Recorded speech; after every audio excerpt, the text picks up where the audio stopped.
Please, pretend to be my husband." Evelyn Carter said the words before she understood what they would cost her, before she knew the stranger's name, before she saw every lantern in the square turn blue at the sound of his breath. Until that moment, she had been just another poor girl in Greyford, a small medieval town buried beneath winter fog and old debts, where people knew how to lower their eyes before men with titles and sharpen their silence around men with power. Snow drifted over the market stones in soft white sheets, covering the muddy wheel tracks, the frozen horse prints, the cracked steps of the abandoned chapel where no bell had rung in 70 years. The Winter Mercy Festival should have been a night of bread, candles, and songs, but Evelyn had spent most of it behind the bakery stall, counting copper coins with fingers stiff from cold, wondering whether 6 pieces of bread and a sack of turnips would be enough to keep her mother warm until morning. Her cloak was thin. Her boots were patched twice at the toes. A lock of pale brown hair had slipped from her braid and kept clinging to her cheek each time the wind moved. She looked like exactly what the village believed she was, a servant girl with no father, no dowry, no protection, and no future worth bargaining over. Then Lord Garrick arrived. The crowd did not part for him because they respected him.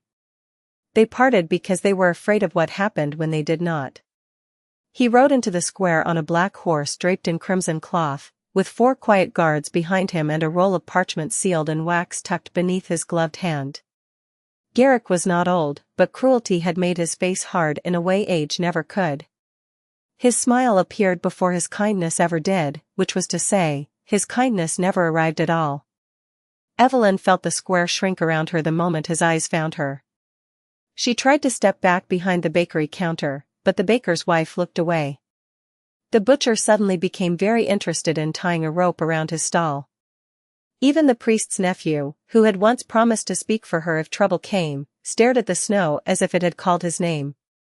Garrick dismounted slowly, enjoying the attention. "Evelyn Carter," he called, his voice carrying across the square. "Daughter of Thomas Carter, late miller of Greyford. You have avoided me long enough." Evelyn's fingers closed around the edge of the bread basket. "My lord, I sent 3 payments this month." "3 poor payments," he said, lifting the parchment. "Your father borrowed from my estate before he died. Your mother remains in a cottage on my land. Your wages do not satisfy the debt." A murmur moved through the villagers, soft and useless. Evelyn felt heat rise in her face even as the cold bit at her skin. Debt was not just money in Greyford. Debt was a chain other people could pretend not to see. "I can work more," she said. "I can pay after the thaw. The mill road will open by spring." Garrick's smile widened. "Spring is generous. I am not." He unrolled the parchment and held it up so everyone could see the seal. "By right of claim, I will take the cottage at dawn unless you accept my offer tonight." Evelyn's heart began to beat so loudly she could barely hear the festival music fading behind her. "What offer?" she asked, though some part of her already knew. Garrick stepped closer. "Marriage." The word landed colder than the snow. A few women gasped. No one objected. Evelyn's breath caught, not because she wanted to scream, but because she knew screaming would make him pleased. "No," she whispered. Garrick tilted his head. "No? To shelter? To food? To a place above your station? To being purchased with my father's debt." For 1 second, the square was completely still. Then Garrick laughed, and the sound made the guards behind him smile. Pride looks strange on a hungry girl. He reached for her wrist, not harshly enough to cause alarm, but firmly enough to remind the village who would be believed if she cried out. Evelyn pulled back. The bread basket slipped from her hand, and 6 round loaves rolled across the stones. No one picked them up. She looked around once, just once, searching for a friendly face, a lifted hand, any sign that she was not alone in a village full of people who had eaten her mother's bread for years. All she found were lowered eyes. Then she saw him. He stood beneath the broken arch of the old chapel, where moonlight fell through the missing roof in silver strips. A stranger. Tall. Still. wrapped in a black traveling cloak that hung from his shoulders like a piece of night cut from the sky. Snow touched everyone else, clinging to hair, sleeves, lashes, boots. Not him. The flakes seemed to vanish before they reached his cloak. His face was pale, not merely fair from winter, but white in the way marble was white when carved for a tomb, beautiful and cold and untouched by ordinary life. His hair was black, falling just above sharp cheekbones. His mouth was calm. His eyes were lowered, as if the world had bored him long ago. There was no sword at his side, no crest on his chest, no visible sign that he could help her. Yet every animal in the square refused to look toward him. Garrick's grip tightened again. Evelyn moved before fear could argue. She slipped from his reach, crossed the snow-covered stones, and ran toward the stranger under the chapel arch. The crowd inhaled as one body. Garrick snapped her name, but she did not stop. By the time she reached the stranger, her breath was broken, her hands shaking, her dignity hanging by a thread so thin it might have been spun from frost. The stranger lifted his gaze. His eyes were gray, almost silver, and so cold they seemed to pull the sound out of the world. Evelyn almost forgot why she had come. Then Garrick's boots struck the stones behind her, and desperation shoved the words from her mouth. "Please," she whispered, grabbing the stranger's gloved hand with both of hers. "Pretend to be my husband." The stranger looked down at her fingers around his hand. He did not pull away. He did not look surprised. He studied her as if she had spoken a language he had not heard in centuries. "For tonight?" he asked. His voice was low, smooth, and ancient in a way no young man's voice should have been. Evelyn swallowed. She had meant to say yes. She had meant to ask only for one lie, one moment, one shield made of nothing but a stranger's willingness to stand beside her. But the truth came out instead. "Until I survive." Something changed in his eyes. Not softness. Not warmth. Something older and more dangerous than both. He turned his hand beneath hers, so that now he was holding her, not the other way around. Then he stepped from the chapel shadow into the square. "Then she survives under my name." The words were not shouted. They did not need to be. They moved through Greyford like a command given to the bones of the earth. Every lantern flame in the square bent sideways. Every horse backed away at once, hoof scraping stone. The festival musicians stopped playing mid-note, leaving one trembling violin string to cry alone in the silence. Garrick halted 10 feet away, his face darkening. "And who are you supposed to be?" The stranger did not answer immediately. He removed one black glove with slow precision, finger by finger, revealing a hand almost as pale as snow. On his middle finger rested a black ring set with a dark red stone, carved with a crown wrapped in thorns. An old woman near the well made a small sound and dropped to her knees. Then another villager did the same. Then another. The reaction spread across the square like wind over wheat, bodies lowering, heads bowing, whispers dying before they became names. Evelyn stood frozen beside him, still holding the hand of the man she had begged to lie for her.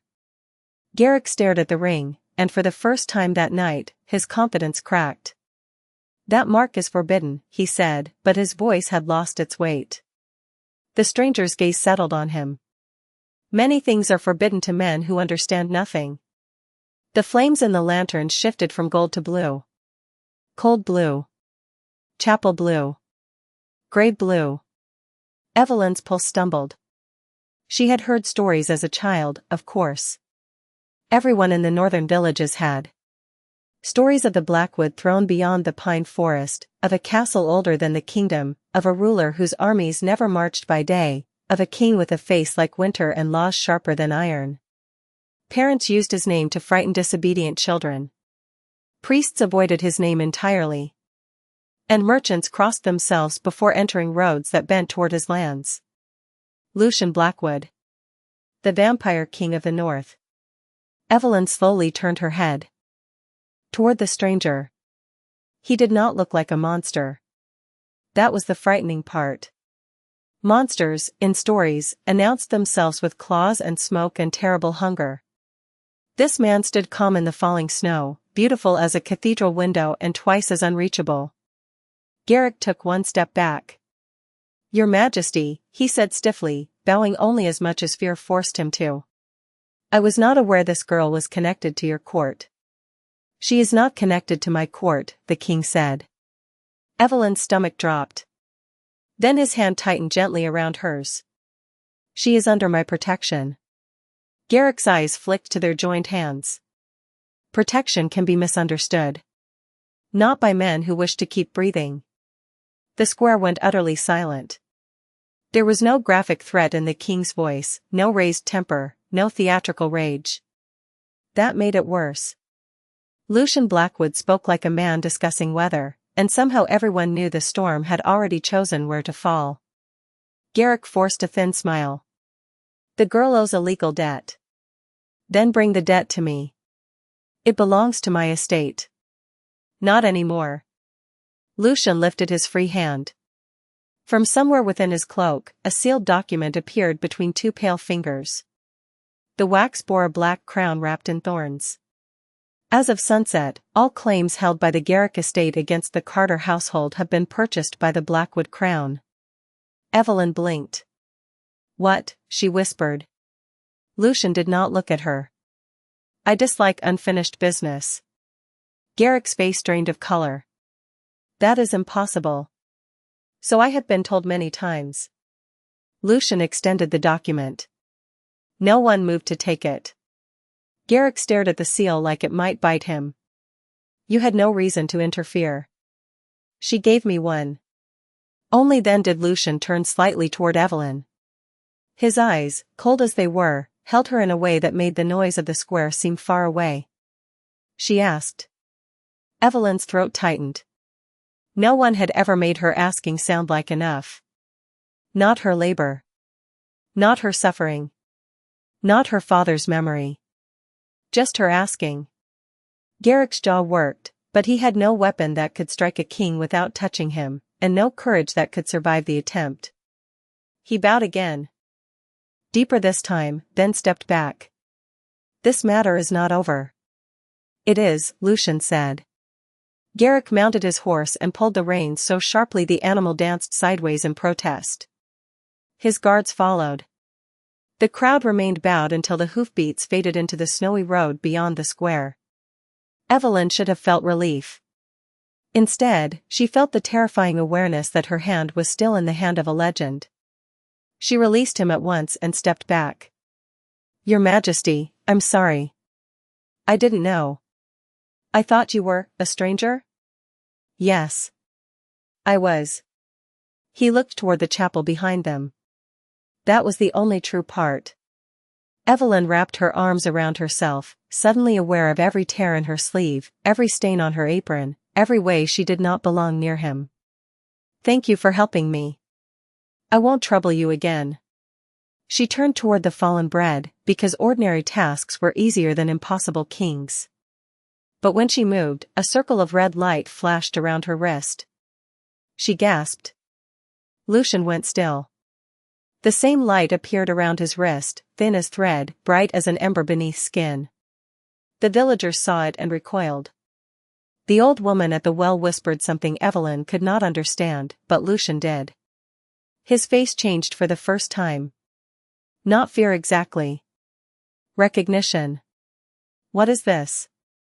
Evelyn asked, trying to rub the light away. It did not vanish. It pulsed once, in time with her heartbeat. Lucien looked at the broken chapel arch above them, then at their joined shadows on the snow. "This chapel was not abandoned," he said quietly. "It was sealed." "Sealed for what?" He did not answer fast enough. That was answer enough. The old woman spoke again, louder this time. "The first vow house." Lucien's gaze sharpened, but the words were already loose in the air. Evelyn looked from the woman to the king. "What does that mean?" The blue lantern flames flickered. Somewhere beyond the village, a wolf howled and went silent mid-cry. Lucien stepped closer, lowering his voice so only Evelyn could hear. "Long ago, this chapel witnessed binding vows between mortal bloodlines and vampire crowns. Words spoken under its arch can become law if the old magic accepts them. Evelyn's mouth went dry. What words? His eyes moved to her wrist. The red light circled it like a bracelet made of living fire. Husband, he said. Snow fell between them. Soft. White. Merciless. Evelyn stared at him. But it was pretend. The old laws do not understand pretending. Her knees nearly weakened beneath her. A moment ago, she had been a poor girl trying to escape one unwanted marriage. Now the entire square watched her as if she had stepped into a myth and pulled the door shut behind her. Lucien Blackwood, Vampire King of the North, looked down at the glowing mark binding them together, and for the first time, his immortal calm seemed to fracture by a single hairline crack. Evelyn Carter, he said, speaking her name as though he had known it long before tonight, you asked me to help you survive. She could barely breathe. Yes. His cloak moved in the winter wind, black against the snow, royal against ruin. Then listen carefully. From this moment on, every enemy of mine will wonder why the old magic chose you. Every noble in my court will want you removed. And whoever sent Garrick after you may already know more than either of us. Evelyn looked toward the road where Garrick had disappeared, and for the first time she understood that his threat had not ended. It had changed shape. What happens now? She asked. Lucien offered his gloved hand again, not grabbing, not commanding, only waiting. In the square, no one breathed loudly enough to be heard. Now, said the Vampire King, I take you to Blackthorne Castle before the night decides to take you first. Evelyn looked at his hand. Then at her village. Then at the broken chapel, the blue flames, the red mark burning softly around her wrist. She had wanted one lie to save her life. Instead, she had been given a truth large enough to swallow it. Slowly, she placed her hand in his. The moment their fingers touched, every candle in Greyford went out except one, the candle beside her mother's cottage window, still burning on the hill, as if someone unseen had promised Evelyn that home was not lost yet. Lucien noticed it too. His expression remained unreadable, but his voice softened by the smallest degree. Your mother will be protected. Evelyn looked up at him sharply. How did you know I was thinking of her? His pale face turned toward the dark forest road. Because, Miss Carter, people without power always think first of the people they cannot afford to lose. Then he led her toward the waiting black carriage that had not been in the square a moment earlier. Its horses were white as bone and silent as snowfall. Behind them, the villagers remained kneeling. Ahead of them, the pine forest opened like a mouth. Evelyn stepped into the carriage beside the king she had mistaken for a stranger, carrying nothing but a torn cloak, 6 lost loaves of bread, and a glowing vow she had never meant to make.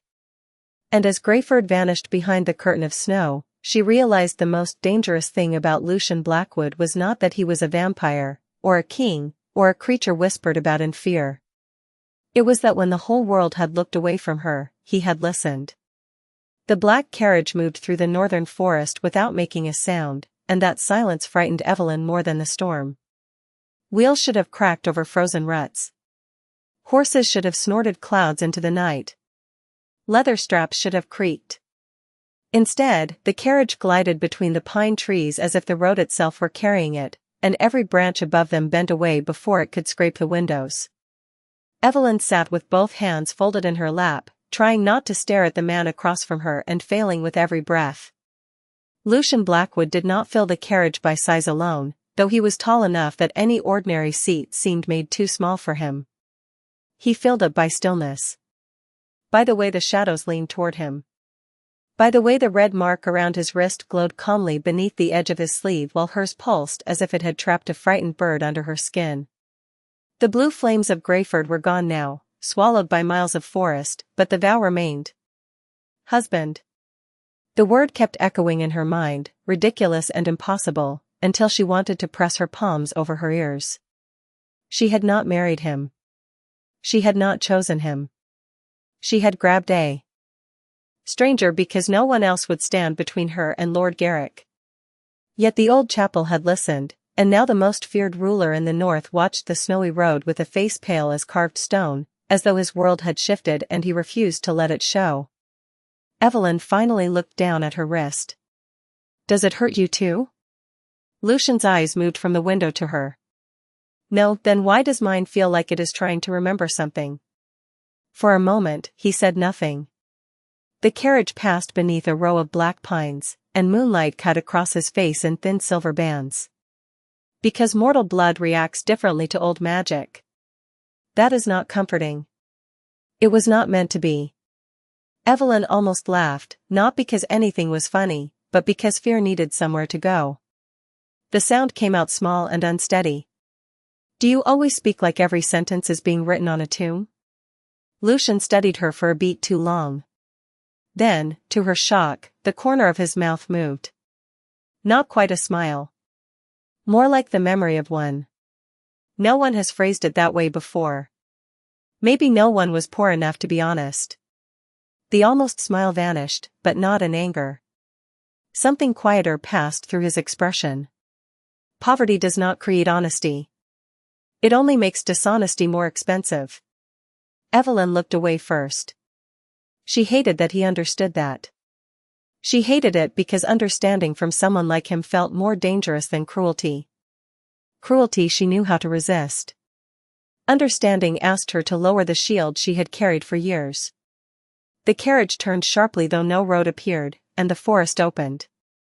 Blackthorne Castle rose from the cliffs ahead like a crown made for winter. Its towers speared the clouded sky, tall and dark, with narrow windows burning blue-white against the night. Stone bridges stretched over ravines filled with mist. Snow clung to the roofs, but not to the highest tower, where a black banner moved without wind. Evelyn pressed a hand to the glass. People said it was abandoned. People say many useful things when they are afraid to know the truth. The carriage crossed the bridge.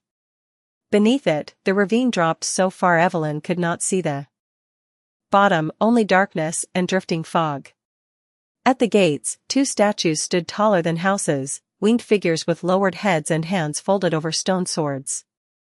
As the carriage approached, their eyes glowed faintly red. Evelyn went cold. "Are those statues?" "Usually." She turned toward him. "Usually?" The gates opened before he answered. Inside the courtyard, rows of servants and guards waited beneath falling snow. Some looked human. Some did not. All bowed so low that Evelyn felt embarrassed sitting above them in her patched cloak and worn dress. She expected Lucien to step out first and leave her to climb down after him, but he opened the carriage door himself and offered his hand. The courtyard seemed to hold its breath. Evelyn hesitated. She could feel dozens of eyes on her boots, her frayed hem, the flour still dusting one sleeve from the bakery stall. "They are staring," she whispered. "Let them. I look like I should be carrying firewood through the servant entrance." Lucien's gaze did not leave her face. "You entered under royal protection. There is no servant entrance for you tonight." She placed her hand in his because refusing would have made her knees shake harder. The moment her boots touched the courtyard stones, the red mark on her wrist flared. Every vampire in the courtyard noticed. A ripple moved through them, not sound exactly, but recognition, sharp and uneasy. A woman stepped forward from the top of the stairs. She was breathtaking in a way that felt polished to a blade, with silver blonde hair braided beneath a circlet of black gems and skin nearly as pale as Lucien's, though warmer with anger. Her gown was deep burgundy, her posture perfect, her eyes fixed on Evelyn as if poverty were a stain that could spread by sight. "Your Majesty," she said, bowing only enough to be correct. "The council was not informed you were bringing a mortal guest." Lucien helped Evelyn up the first step before answering. "Then the council may enjoy being surprised." The woman's eyes tightened. "A guest does not arrive wearing a vow mark." Evelyn instinctively covered her wrist. The woman saw and smiled. "How charming. She does not even know what she has done." Lucien's voice turned colder than the courtyard stones. "Lady Seraphine, measure your next words with care." So this was the woman Evelyn would have imagined beside him if she had believed kings were allowed to belong to anyone. Lady Seraphine looked like moonlight given bones. Evelyn looked like a girl who had spent the evening dropping bread in the snow. Yet Lucien did not move away from her. If anything, he shifted half a step closer. Seraphine noticed. Everyone noticed. "The council is assembled," she said. "They demand explanation. They may demand the weather next. It will answer with equal concern." A few servants lowered their heads quickly, hiding expressions Evelyn could not read. Seraphine's smile disappeared. "This is not a court amusement. If the old vow has accepted a human, every house in the north will question the throne. Let them question it from a distance." Lucien turned to the guards. "Send riders to the Carter cottage in Greyford. No one enters, no one threatens, no one speaks to Evelyn Carter's mother without my seal." Evelyn's breath caught. "You are doing that now?" "I said she would be protected. People say things." His eyes met hers. "I am not people." The words should have sounded arrogant. They did. But beneath them was something immovable, and for the first time since leaving Greyford, Evelyn felt the knot inside her chest loosen by one small thread. Seraphine looked between them, and something bitter flashed across her face before she turned and swept inside. Lucien led Evelyn through doors tall enough for giants.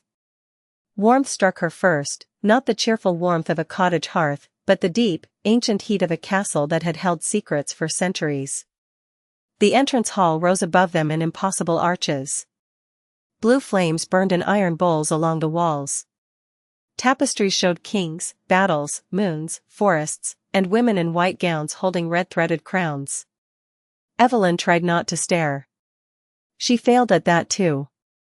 A boy no older than 12 appeared from a side corridor carrying a folded blanket.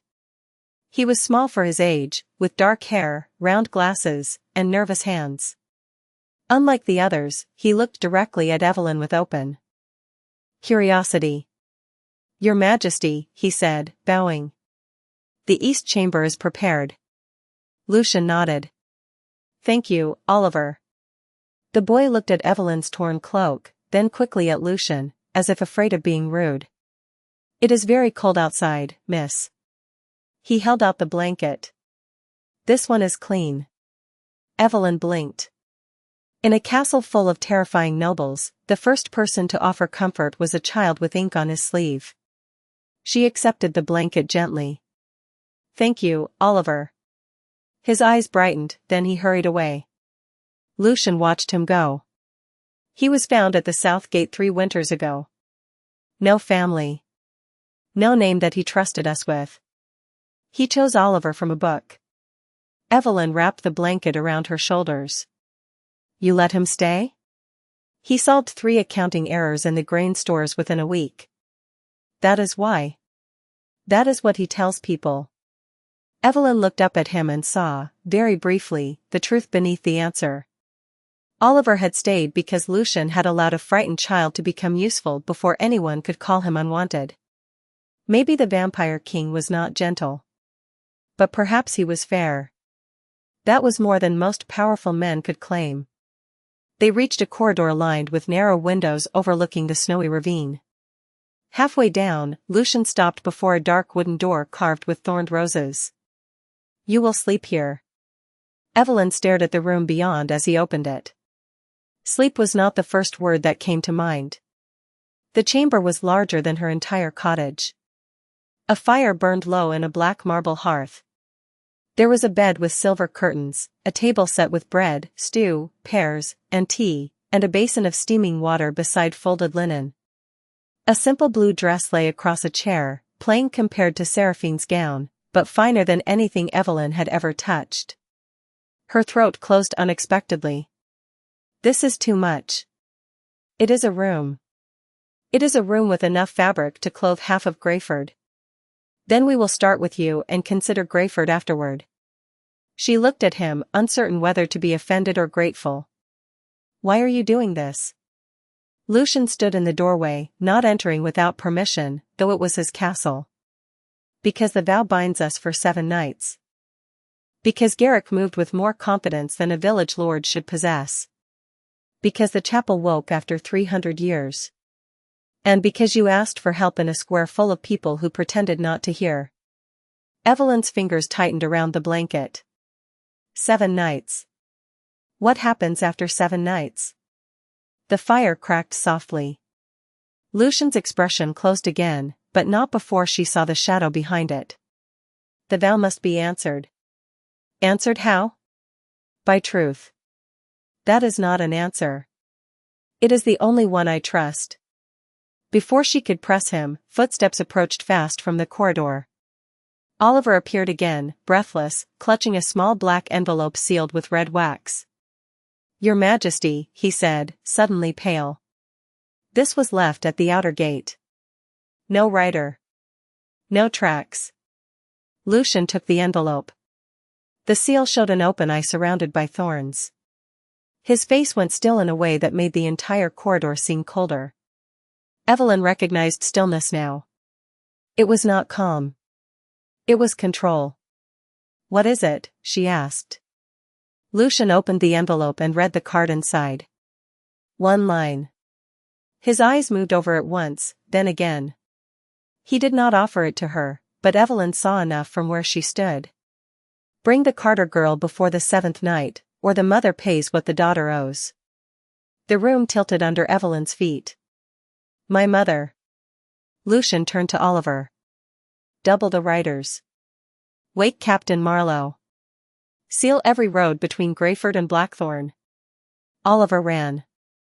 Evelyn grabbed the doorframe, anger rising faster than fear because fear had taken enough from her tonight. Garrick did not write that alone. No, Lucien said. He did not. Then who did? The red mark around Lucien's wrist burned brighter. For the first time, his eyes shifted from silver to a dark, ember red. Not wild. Not hungry. Furious, but contained like fire behind glass. Someone who knows the old law, he said. Someone who believes you are the key to opening something I buried long before your village had a name. Evelyn looked at the untouched food, the impossible room, the king in the doorway, and the snow pressing against the windows like a listening crowd. She had thought Blackthorne Castle was where the danger began. Now she understood. The danger had already known her name. Lucien stepped back, giving her space, but his voice held the weight of an oath older than the stones around them. Eat, Evelyn. Warm yourself. At dawn, the council will try to make you feel small. Do not help them. She lifted her chin, though her hands still trembled. I have been small my whole life, Your Majesty. That never stopped anyone from being afraid of what I might survive. This time, Lucien did smile. Briefly. Darkly. Like winter remembering the sun. Good, he said. Then tomorrow, let them be afraid. By dawn, Blackthorne Castle had stopped feeling like a building and started feeling like a living creature deciding whether Evelyn Carter belonged inside its ribs. The walls breathed cold through the stone. The blue flames leaned toward her when she passed. The long corridors seemed to rearrange themselves behind every turn, replacing familiar arches with older ones carved in symbols she could not read but somehow felt beneath her skin. She had slept for less than 2 hours, if the uneasy closing of her eyes could be called sleep at all. Every time she drifted near rest, the red vow mark around her wrist warmed, and she saw flashes that were not dreams. A chapel full of candles. A woman in white standing beneath a thorned crown. A king kneeling in snow. A door sealed by hands that looked too much like her own. When she woke, the fire in her chamber had burned low, the tray of food had been replaced, and the plain blue dress still waited over the chair like a question. Evelyn touched the fabric with 2 fingers. Wool. Soft.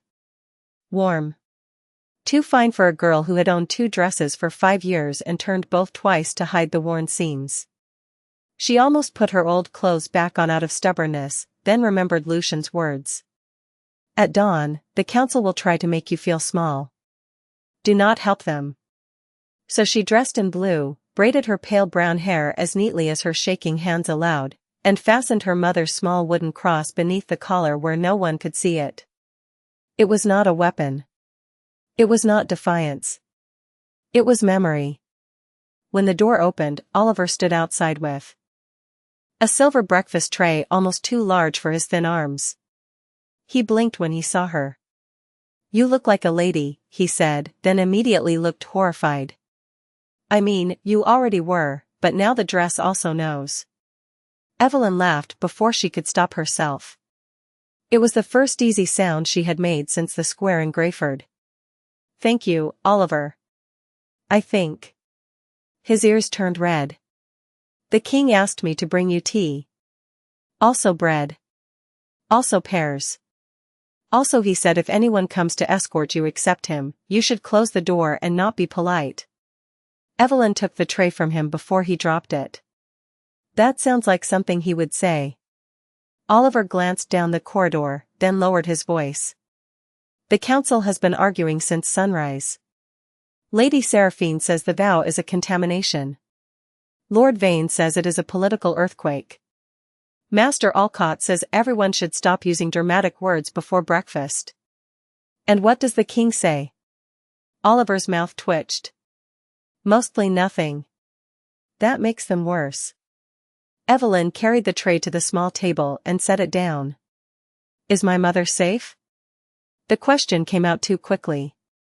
Oliver's expression softened with a seriousness that made him look older.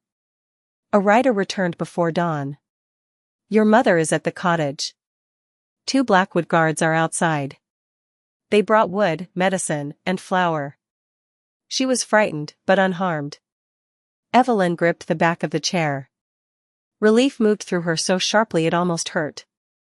For a moment, the castle blurred. She turned away from Oliver because she did not want a child to see her nearly cry over flour. "Thank you," she whispered.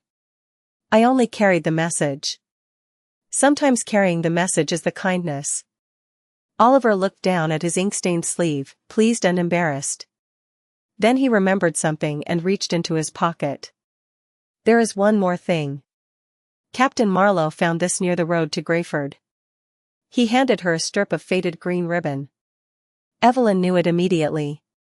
Her mother used those ribbons to tie bundles of lavender above the hearth. Evelyn's stomach tightened. "Where exactly?" "A mile from the cottage." "Was there a note?" Oliver shook his head. "No. Just the ribbon tied to a branch. A warning. Or a promise." Evelyn closed her fist around it just as the air in the room changed. She did not hear Lucien approach. She only felt the castle recognize him. The blue fire straightened. The shadows drew back. Oliver bowed before the knock came. Lucien entered without sweeping in like a tyrant, without demanding the room become smaller around him. He simply crossed the threshold, and everything else remembered what he was. He wore black as he had the night before, but now there was a formal silver clasp at his throat shaped like a thorned crown. His pale face revealed nothing until his eyes dropped to the ribbon in Evelyn's hand. "Where did that come from?" he asked. Oliver answered before Evelyn could. "Captain Marlowe found it on the Greyford Road, Your Majesty." Lucien held out his hand. Evelyn did not give it to him. "It is my mother's." His gaze lifted to hers. "Then it was left for you." "I know. May I see it?" "Not give it to me. Not hand it over. May I see it?" The courtesy unsettled her more than a command would have. She placed the ribbon in his palm. Lucien studied it for only a moment, then his jaw tightened. "There is ash on the knot." "Ash?" "Consecrated ash. Used by the Order of the Burning Eye." Oliver went very still. "The ones from the old wars?" "Yes." Evelyn looked between them. "The seal on the envelope last night. The open eye." Lucien folded the ribbon once with precise care. "The same order. Then Garrick serves them. Garrick serves whoever makes him feel powerful." The bitterness in Lucien's voice was quiet, but old. Evelyn wondered how many Lord Garricks he had watched rise and rot across centuries. What do they want with me? She asked. Lucien did not answer fast enough. Oliver suddenly became fascinated by the empty tray. Oliver, Lucien said. The boy bowed and slipped into the corridor, closing the door behind him. The room felt larger without him and less safe. Lucien turned the ribbon over in his hand. 300 years ago, a mortal woman helped seal the northern gate beneath Blackthorne. Evelyn's bow mark warmed. What gate? A passage beneath the oldest tower. It does not lead through distance. It leads through law. Whoever controls it can cross protections no army can breach. And this woman? Her name was Aloan Vale. Evelyn felt the name before she understood it. It moved through her like a bell struck underwater. Why does that sound familiar? Because your blood remembers what your history forgot. She stepped back. No. My family were millers. My father fixed wheels and ground grain. My mother grows herbs and sings to bread when it rises. We are not part of old gates and vampire wars. Most powerful bloodlines survive by becoming ordinary. That sounds like something powerful people say when they need ordinary people to suffer for old mistakes. Lucien's eyes narrowed, not in anger, but interest. You are right to be angry. I am not asking permission. Good. The word landed between them like approval she had not wanted and somehow needed.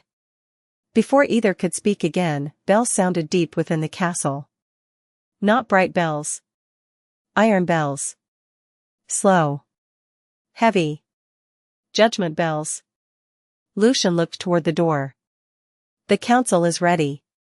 Evelyn lifted her chin. Are they ready for me? This time, the smile that touched his mouth was unmistakable and gone almost instantly. No, the council chamber was built beneath the castle, down a spiral staircase cut into black stone. Evelyn counted 112 steps before she stopped counting because the air had grown too cold for numbers.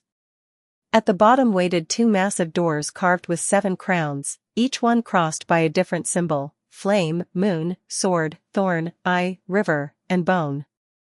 Lucien did not knock. The doors opened for him. The chamber beyond was circular, with seats rising in tiers around a polished obsidian floor. 12 council members sat beneath hanging blue lamps, each one beautiful in the sharp, remote way of winter stars. Lady Seraphine sat at the center, her silver blonde hair braided like a crown, her burgundy gown flawless, her expression colder than any stone in the room. Captain Marlowe stood near the wall, a broad-shouldered woman in dark armor with cropped black hair and calm brown eyes. She gave Evelyn one small nod. Evelyn held on to it like a rope. Lucien walked to the center of the chamber, but Evelyn stopped one step behind him. Seraphine noticed and smiled. Does the mortal require instruction on where to stand? Evelyn's fear flared hot enough to become courage. No. I am deciding whether this floor has been cleaned recently. Silence struck the chamber. Someone in the upper tier made a sound that might have been a cough hiding a laugh. Lucien did not turn, but she saw his shoulders still by the smallest measure. Seraphine's smile thinned. Charming. The village girl has teeth. Only for people who mistake rudeness for rank. Lord Vane, a thin vampire with white hair and a scholar's long fingers, leaned forward. Your Majesty, this spectacle proves our concern. The vow has attached itself to an untrained mortal with unknown loyalties, unknown blood, and no court discipline. You forgot unknown patience, Evelyn said. Mine is leaving quickly. Another silence. This one sharper. Lucien finally looked back at her, and though his face remained composed, something in his eyes warmed by a single ember. Seraphine rose. This is not a market argument. You stand before the ancient council of the north. Evelyn looked up at the tiers of pale faces.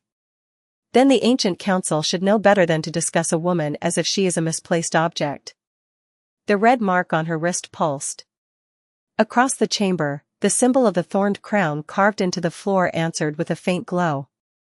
Every council member saw it. Lord Vane stood so fast his chair scraped stone. The floor seal recognized her voice. Seraphine's face lost a fraction of color. That is impossible. Lucien's voice cut through the rising whispers. Many things are impossible until they become inconvenient. Seraphine descended the steps slowly, eyes fixed on Evelyn's wrist. Speak again, girl. Evelyn stiffened. Do not call me girl. The floor glowed brighter. Blue lamps shuddered overhead. Captain Marlowe's hand moved near her sword, not drawing it, only readying herself for whatever ancient thing might wake beneath their feet. Lucien stepped closer to Evelyn, but he did not shield her this time. He let the chamber see her standing. Let them see she did not collapse. Beneath their attention. Seraphine's voice lowered. What did you say in the chapel last night? Evelyn's mouth felt dry, but she answered. I asked him to pretend. And what did you mean? I meant I wanted to live through the night. The thorned crown on the floor burned red. Not violently. Not dangerously. Solemnly. Like a witness raising its hand. Lord Vane whispered, survival vow. Master Alcott, an older vampire with kind eyes and a weary face, closed the book in front of him. Not marriage by possession. Not court claim. Survival vow. The oldest kind. Seraphine turned on him. Do not legitimize this. I am not legitimizing anything, Alcott said. The law is doing that without asking me. Evelyn looked at Lucien. What does survival vow mean? Lucien's expression was unreadable, but his voice was careful. It means the chapel did not bind you because I claimed you. It bound us because you asked for protection, and I gave my name as shelter. Something inside Evelyn eased. Not enough to make the situation safe. Enough to make it hers. So I am not property. The chamber went deadly quiet. Lucien's eyes held hers. No, and I am not trapped into being your wife because I was afraid. No, Seraphine looked furious. The vow still binds the throne. Evelyn turned toward her. Then perhaps the throne should be proud it was useful for once. The floor seal flashed so brightly that every lamp dimmed. Evelyn heard a sound beneath the stone, deep and distant, like a locked door remembering its hinges. Lucien's face changed. So did Seraphine's. So did every ancient creature in the room. Captain Marlowe stepped forward. Your Majesty.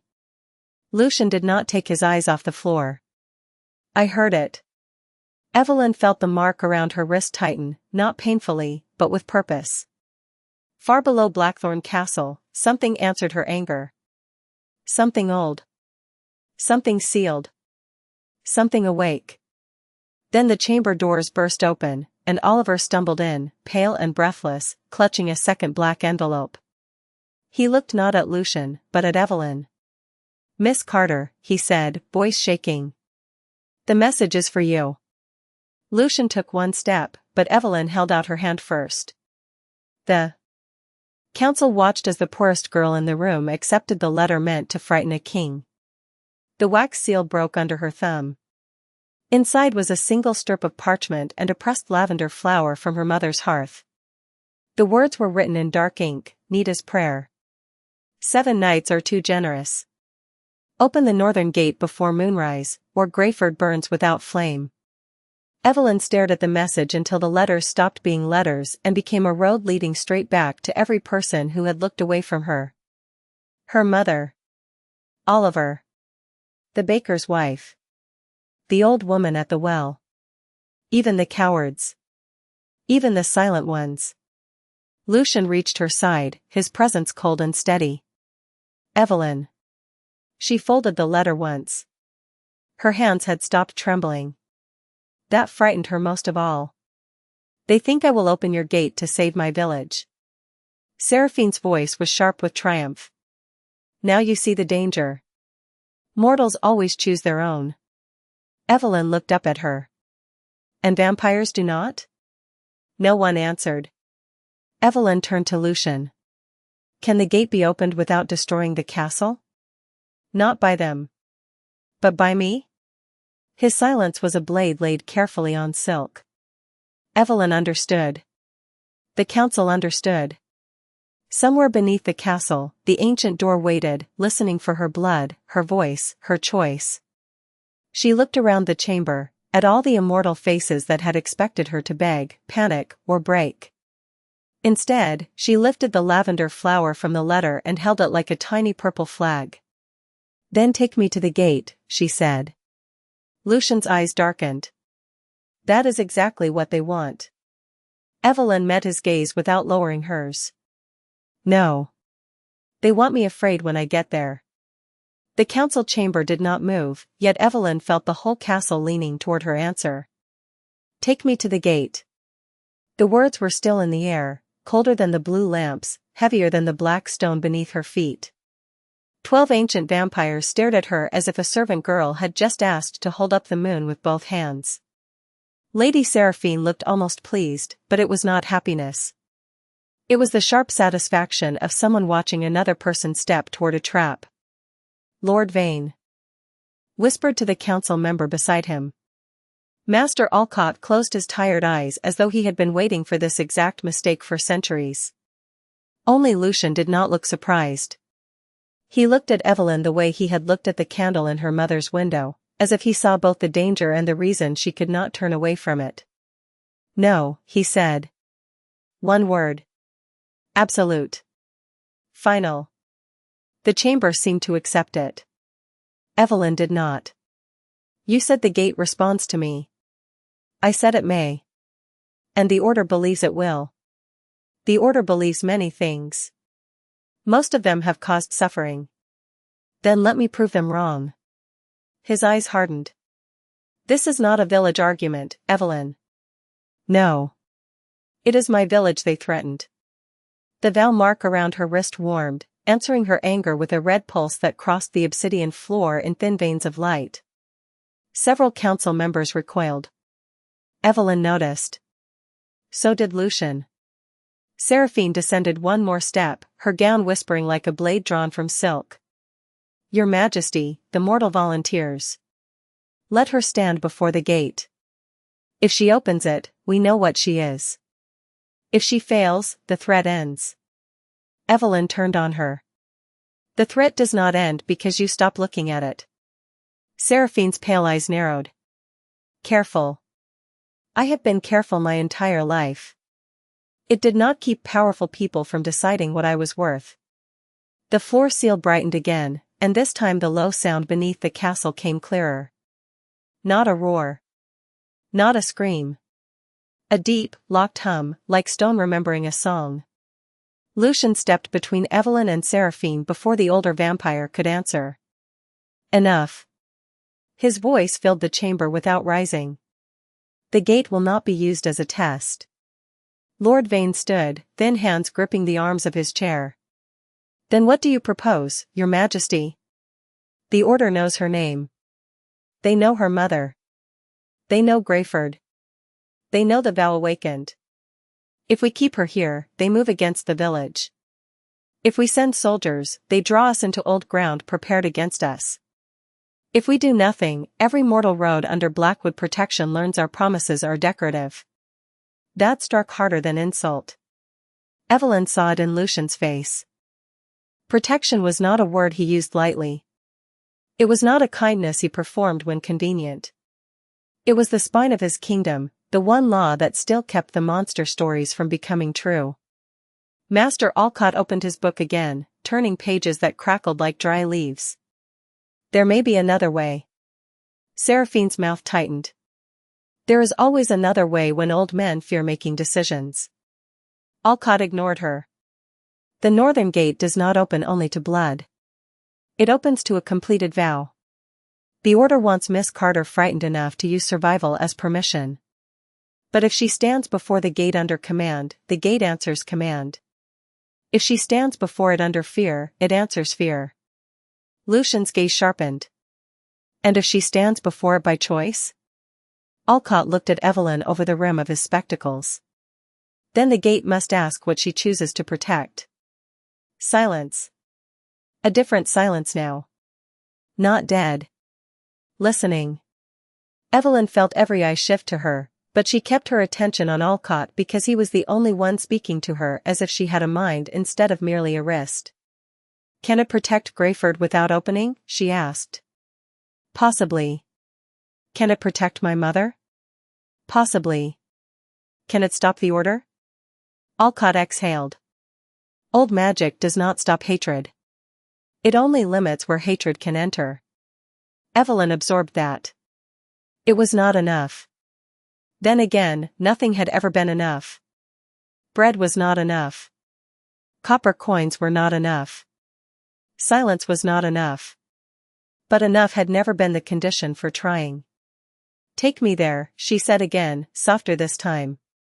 Lucien's jaw tightened. "I will not let them turn you into a key. Then stand beside me and make sure I remain a person." The words changed him. Not visibly, not in any way the council could use, but Evelyn was close enough now to see the shift in his eyes. A memory passed there. A wound wearing a crown. Seraphine saw it too, and jealousy flickered across her beautiful face before she buried it beneath contempt. "This is sentimental madness." Lucien turned slowly. "No. It is law." Seraphine stiffened. "You cannot be serious." "I rarely enjoy the alternative." He faced the chamber. "Captain Marlowe, assemble 6 guards. Quietly. No court procession. No horns. No witness beyond those required by gate law." Captain Marlowe bowed once. "Yes, Your Majesty." "Oliver," Lucien said without looking back. The boy, still near the open doors, nearly jumped. "Yes, Your Majesty?" "Go to the East Tower. Bring the Greyford map, my black seal, and the old road ledger. At once." Oliver ran as if the fate of the world depended on his legs. Perhaps it did. Evelyn watched him disappear and wondered how many frightened children had learned to become fast in castles like this. Lucien turned to her. "You will eat first." "What?" "You have not eaten since last night. This is not the time." Every dangerous decision made on an empty stomach becomes more dramatic than necessary. Despite everything, Evelyn blinked. "That sounds almost practical." "Do not spread rumors." A strange, breathless laugh moved through the chamber. It came from Master Alcott, quickly hidden behind a cough. Even Captain Marlowe's mouth moved. Seraphine looked offended that humor had survived in her presence. Lucien offered Evelyn his arm, formal and distant enough to silence gossip, steady enough to be a promise. She took it. As they left the chamber, the council's whispers rose behind them, but the old floor seal dimmed, as if satisfied that the next act would happen elsewhere. The corridor outside felt warmer, though nothing about Blackthorne was warm in any ordinary sense. Oliver caught up to them near the first staircase, carrying a rolled map almost as tall as he was. He was panting, his glasses sliding down his nose. "I have the map. The ledger is with Captain Marlowe. Also the kitchen packed bread, cheese, apples, and ginger tea because Cook said brave people are useless if they faint." Evelyn took one of the wrapped rolls from the bundle. "Cook sounds wise." "Cook is terrifying," Oliver said with deep respect.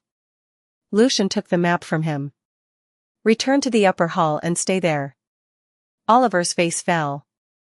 "But I can help." "You are helping by staying away from a sealed gate that eats bad decisions." "Does it really eat them?" Evelyn asked. Lucien looked at her. "Not literally." Oliver looked disappointed.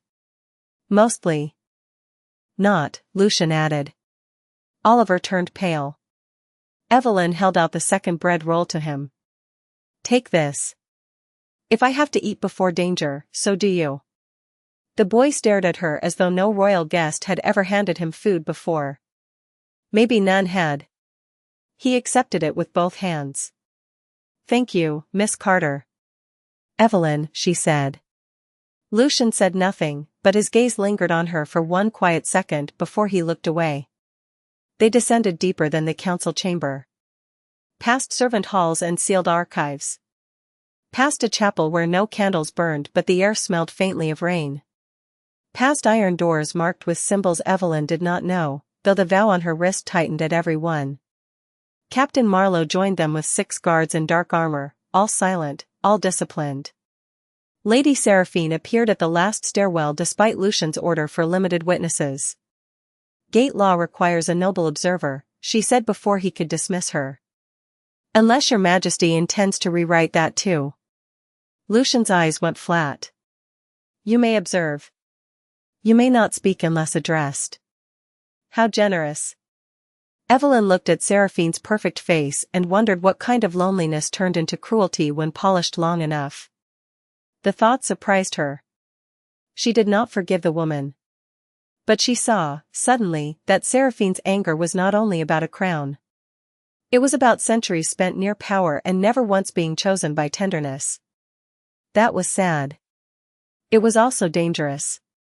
The final passage narrowed until the guards had to move single file.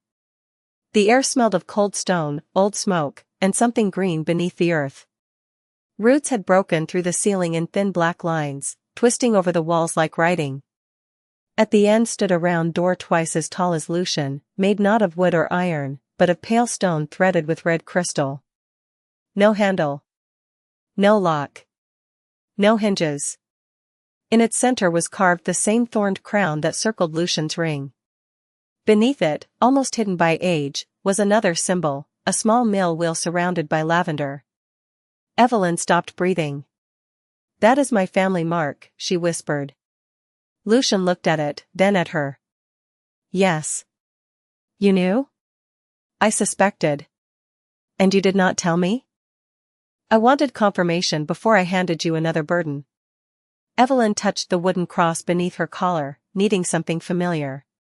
That mark was on my father's millstone.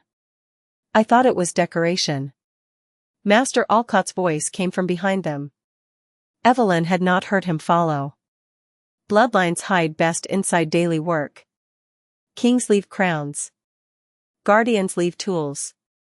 Seraphine crossed her arms. Touching. Shall we invite the door to applaud? Captain Marlowe gave her a warning look. Evelyn stepped closer to the gate. The vow mark on her wrist glowed brighter.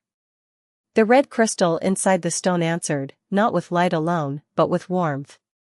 Lucien moved beside her. You do not have to do this. Yes, I do. No. You want to protect your mother in Greyford. That is not the same as owing this door your life. She looked at him then, truly looked. At the pale face no winter could soften. At the eyes older than every road she had walked. At the king who had bought her debt without making her grateful, protected her mother without making her beg, and now stood close enough to stop her but refused to pretend her choice belonged to him. What happened the last time this gate opened? She asked. The guards went still. Even Seraphine looked away. Lucien's silence stretched long enough to become an answer, but this time Evelyn waited for the words. I trusted the wrong vow, he said at last. The order entered through law, not force. Many lives were changed before the gate was sealed again. Eloan Vale closed it. Your ancestor. She survived, but her bloodline vanished from every record soon after. Why? To keep her descendants from being hunted. Evelyn looked back at the mill wheel and lavender. It did not work. No, Lucien said. It delayed them. The red mark around Evelyn's wrist pulsed once. She placed her palm against the cold stone. The gate did not open. Instead, the entire passage filled with a soft sound, thousands of whispers layered together, speaking words she did not understand until, suddenly, she did. Name what you protect. Evelyn closed her eyes. Greyford came first. Not as the silent square had been, but as it could be. Her mother's cottage with smoke rising from the chimney. Oliver carrying books without flinching at footsteps. The baker's wife brave enough to lift her eyes. Children walking winter roads without fearing men on black horses. People without power sleeping through the night because someone with power had finally made fear expensive. She opened her eyes. I protect the ones no one thinks are worth protecting. The gate warmed beneath her hand. The red crystal brightened. Lucien inhaled sharply. Behind them, Alcott whispered, not blood. Mercy. Seraphine's voice was tight. That is not a gate command. The stone answered before Evelyn could. Red light moved from the door into the walls, up through the roots, down beneath the floor, spreading outward in silent waves. Far above them, bells began ringing across Blackthorne. Not alarm bells. Not judgment bells. Different bells. Clearer. Older. Lucien stared at the gate as if a ghost had spoken his name. The wards are extending. Captain Marlowe turned to one of the guards. Report. The guard pressed a hand to a small silver charm at his collar, listening. His eyes widened. Your Majesty, riders from the east road say a red light just crossed the forest. It is moving toward Greyford. Evelyn's knees weakened, but Lucien's hand was there before she fell, steady at her elbow, not holding too tightly. My mother? She asked. The guard listened again. The cottage is surrounded by light. So is the village square. The order riders are retreating from the road. Relief struck so hard Evelyn had to grip Lucien's sleeve. The gate had not opened. It had reached. It had answered not fear, not command, but protection. Seraphine stared at Evelyn with something like horror. A mortal just extended the Blackwood wards. Master Alcott smiled faintly. No. A guardian did.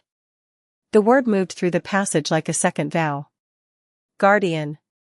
Evelyn felt it settle into her bones, not as a crown, not as a chain, but as a name that had been waiting beneath flower dust and debt and winter hunger. Then the warmth vanished. The gate went cold. The whispers stopped. For one fragile second, Evelyn thought it was over. Then a crack of black light appeared across the stone. Not open. Not broken. Marked. Lucien's expression changed instantly. Everyone back. This time Evelyn did not argue. The crack widened into the shape of an eye. From within it came a voice, calm and distant, belonging to no one in the passage. Thank you, daughter of Eloan. Now we know exactly where you are. The red crystal went dark. The black eye faded. Silence crashed back into the corridor. Evelyn stood beside Lucien with her heart hammering, the village protected, the gate still sealed, and the enemy no longer guessing. Lady Seraphine whispered the truth no one else wanted to say. They wanted her to use the gate. Lucien's eyes burned amber red in the dark. No, he said. They wanted the gate to use her back. Evelyn looked at the ancient door, then at the king whose name had become her shelter, and understood that saving Greyford had not ended the game. It had announced that she was finally on the board. The ancient door stayed silent after the black eye vanished, but the silence was not empty anymore. It had teeth.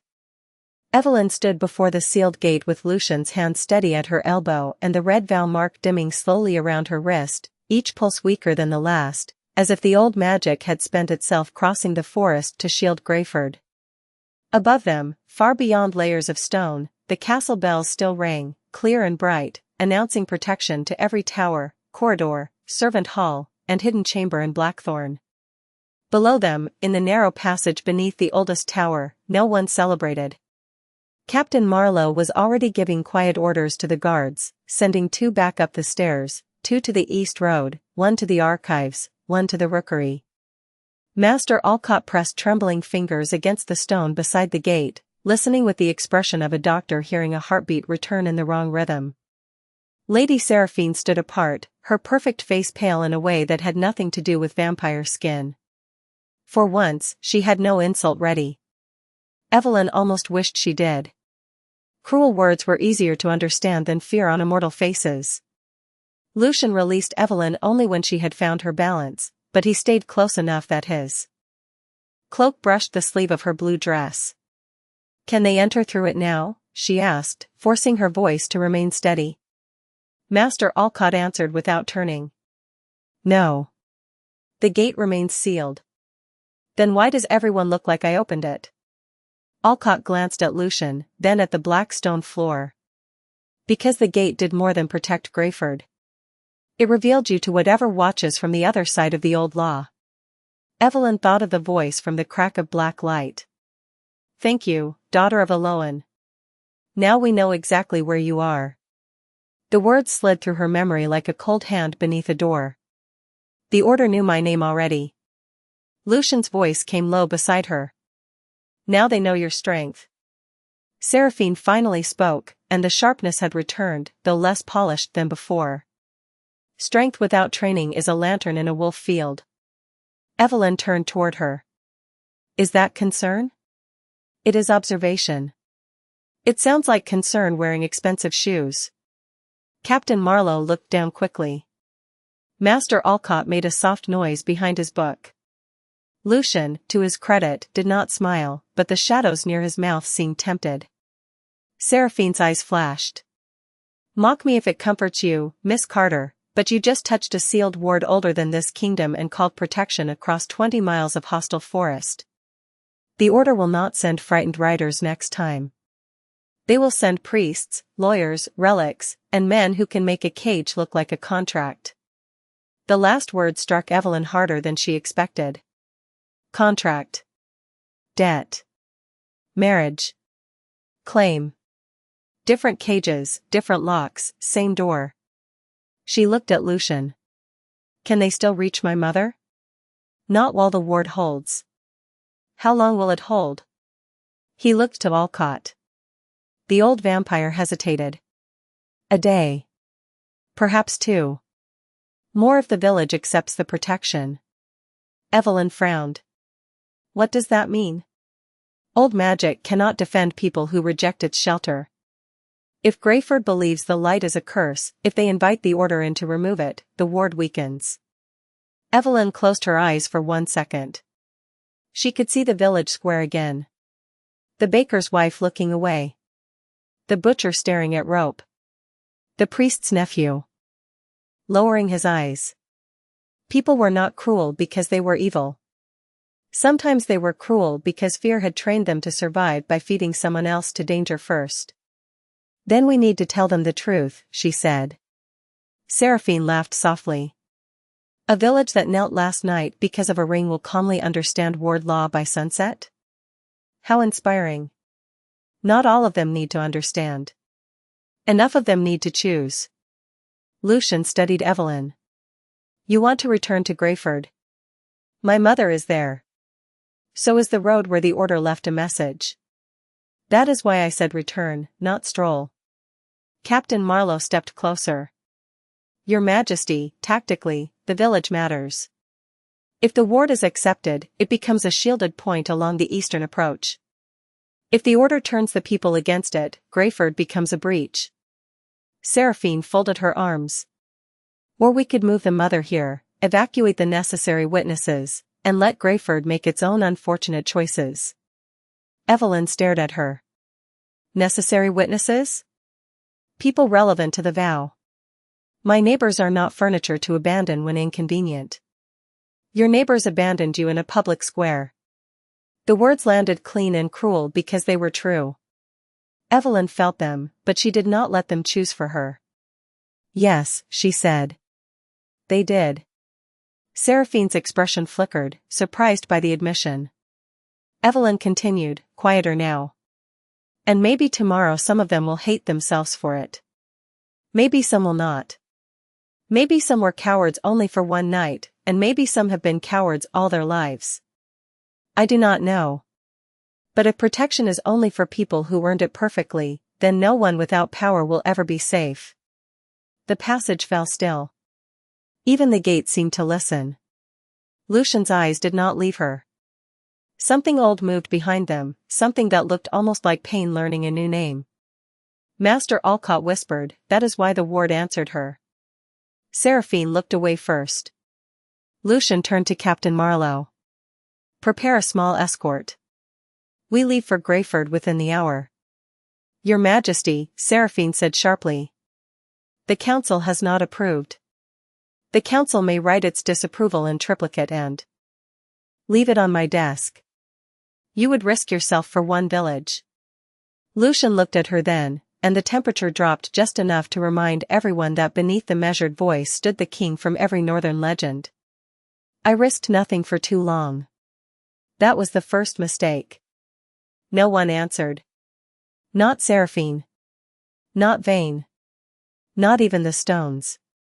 Within the hour, Blackthorne Castle changed from ancient stillness to disciplined motion. No grand army formed in the courtyard. No banners unfurled.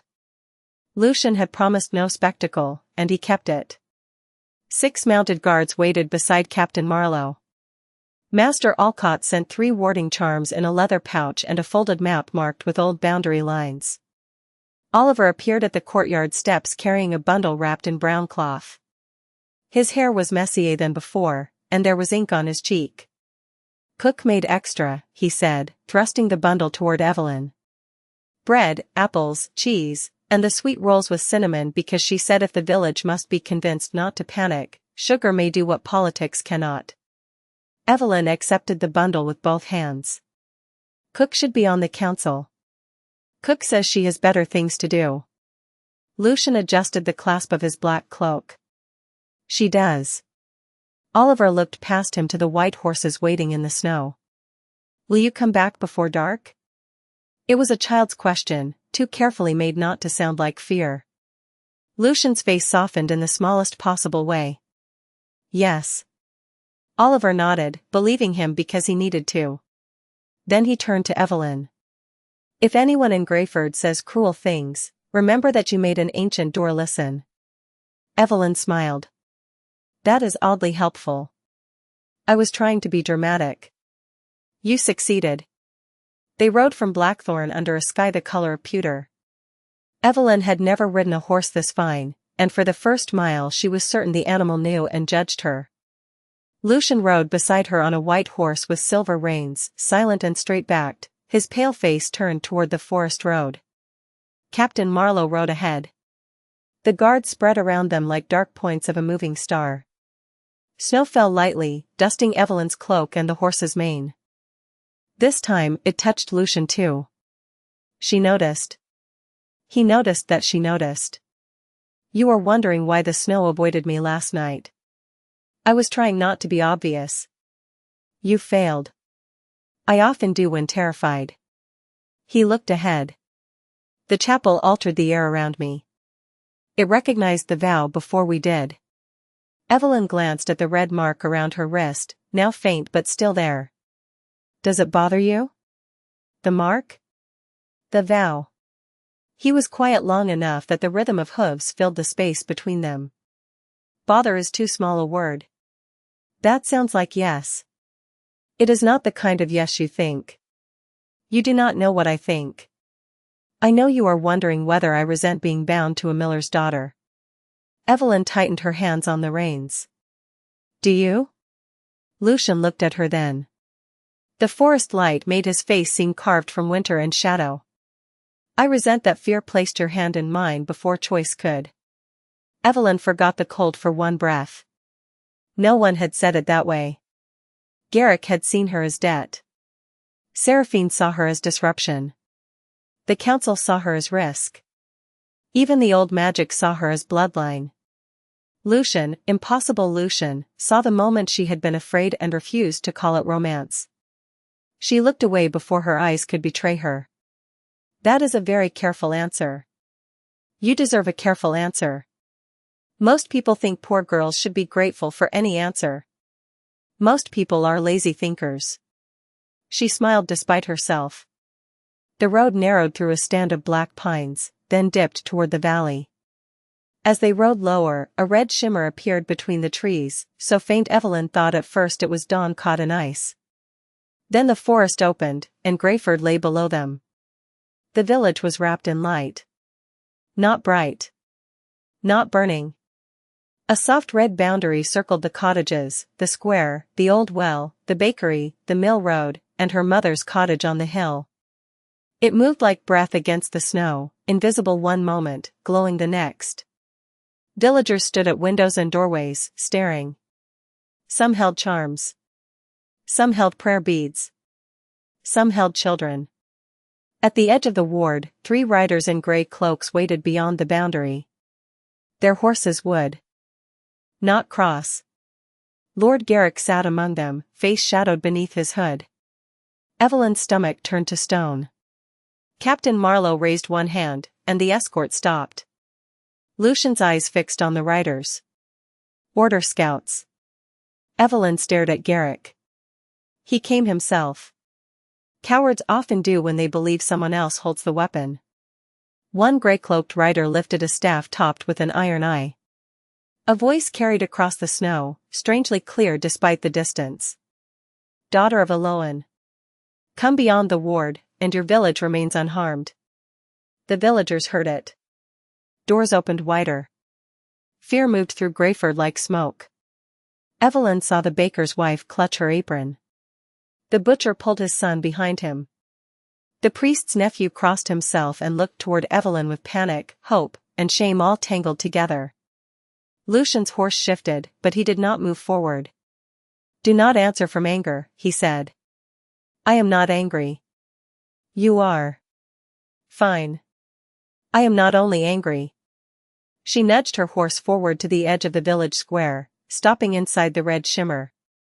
The ward hummed around her like 1,000 quiet bees. The grey rider raised his staff higher. Step out, and no cottage will be marked. Refuse, and these people will know you chose a vampire over your own. The words were chosen well. Evelyn felt them strike the village behind her. She turned in the saddle, looking at the faces that had looked away the night before. This time, they looked back. Afraid. Ashamed. Waiting for her to save them from the fear they had once helped create. Evelyn could have hated them in that moment. It would have been easy. It would have been fair. Instead, she reached into Oliver's bundle, took out one cinnamon roll wrapped in cloth, and held it up. Everyone stared. Even Lucien looked confused. Evelyn looked at the baker's wife. Mrs. Bell, your oven burns hotter on the left side. You always rotate the festival bread twice so the crust does not blacken.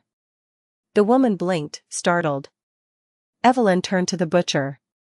Mr. Hale, your youngest hates turnips but eats them if your wife mashes them with butter. The butcher's face changed. She looked to the priest's nephew.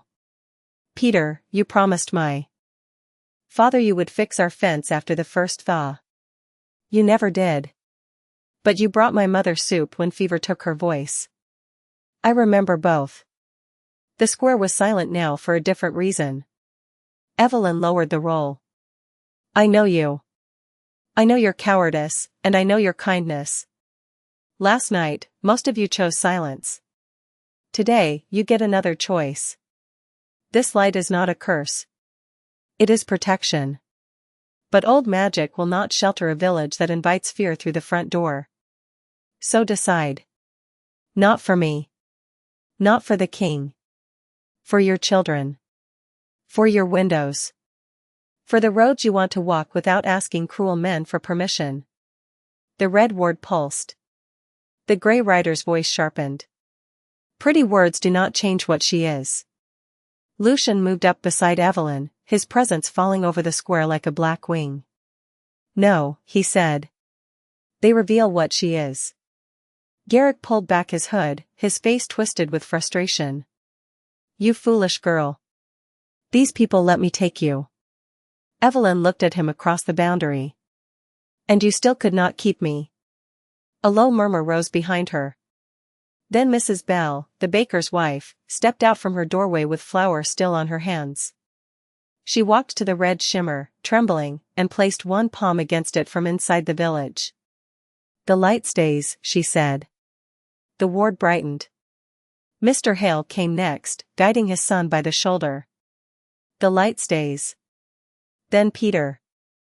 Then the old woman from the well. Then one cottage after another, voices small at first, then stronger, repeating the same words until Greyford sounded less like a frightened village and more like a door being barred from within. The light stays. The light stays. The light stays. The red boundary flared so bright the gray horses outside reared back without crossing. The order rider lowered his staff.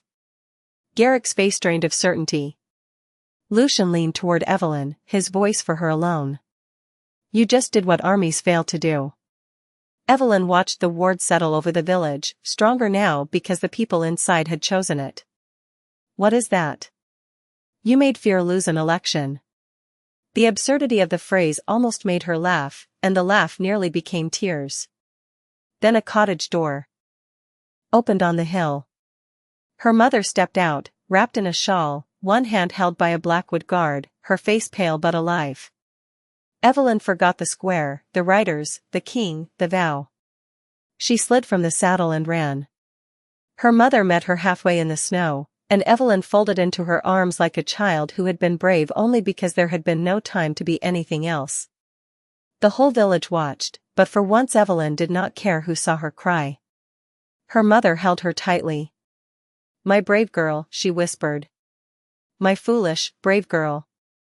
Evelyn laughed into her shoulder. I learned from you.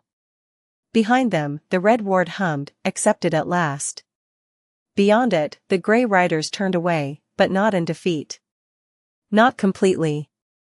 Garrick looked back once before disappearing into the trees, and his smile had changed. It no longer promised ownership. It promised information. Lucien saw it. Captain Marlowe saw it. Evelyn, still in her mother's arms, saw it too. The village had chosen protection. The order had lost the road.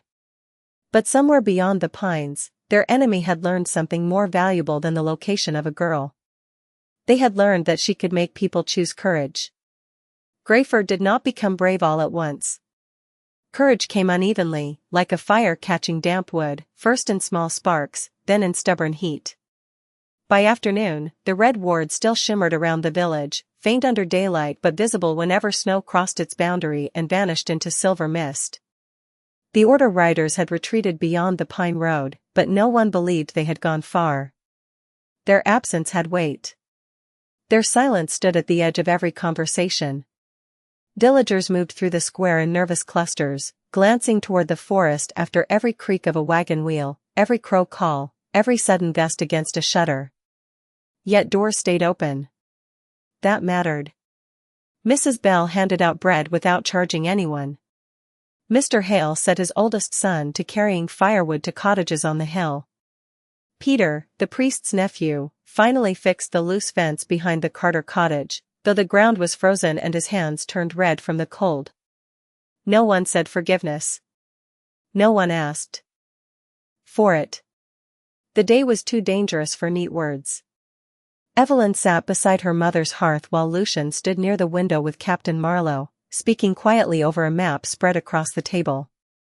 Her mother, Abigail Carter, was smaller than Evelyn remembered from childhood and stronger than Evelyn had ever understood.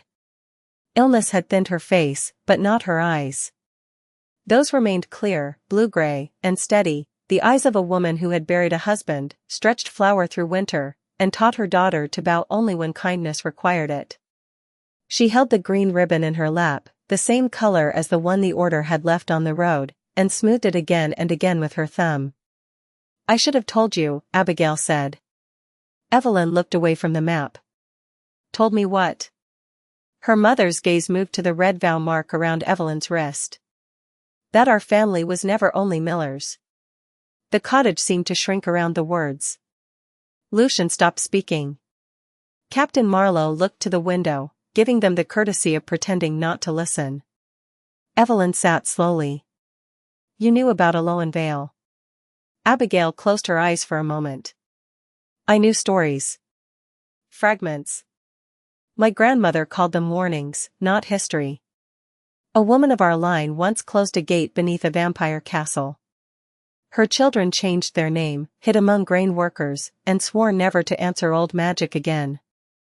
That seems like something a daughter should know before she accidentally wakes old magic. I wanted you to know bread prices, weather signs, which herbs lower fever, which men smile too much when asking favors.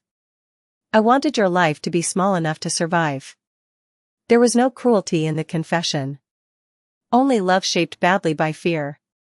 Evelyn wanted to be angry. Part of her was.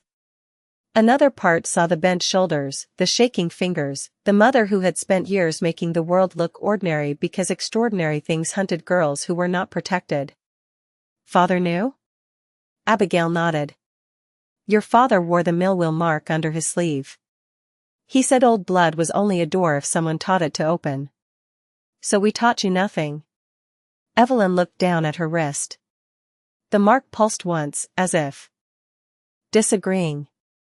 It opened anyway. Lucien's voice came from the window, quiet. Old doors often do when enemies start knocking. Abigail looked at him fully then. She had been polite since his arrival, grateful but wary, treating him not like a monster, not like a king, but like a storm that had stepped into her kitchen and wiped its boots. And what do you intend to do with my daughter, your majesty? The cottage went dangerously still. Captain Marlowe's eyebrows lifted by the smallest amount. No one in Blackthorne asked Lucien questions that way. Evelyn's breath caught, but Lucien did not look offended. If anything, he seemed to respect the blade hidden in the mother's tired voice. Protect her choice, he said.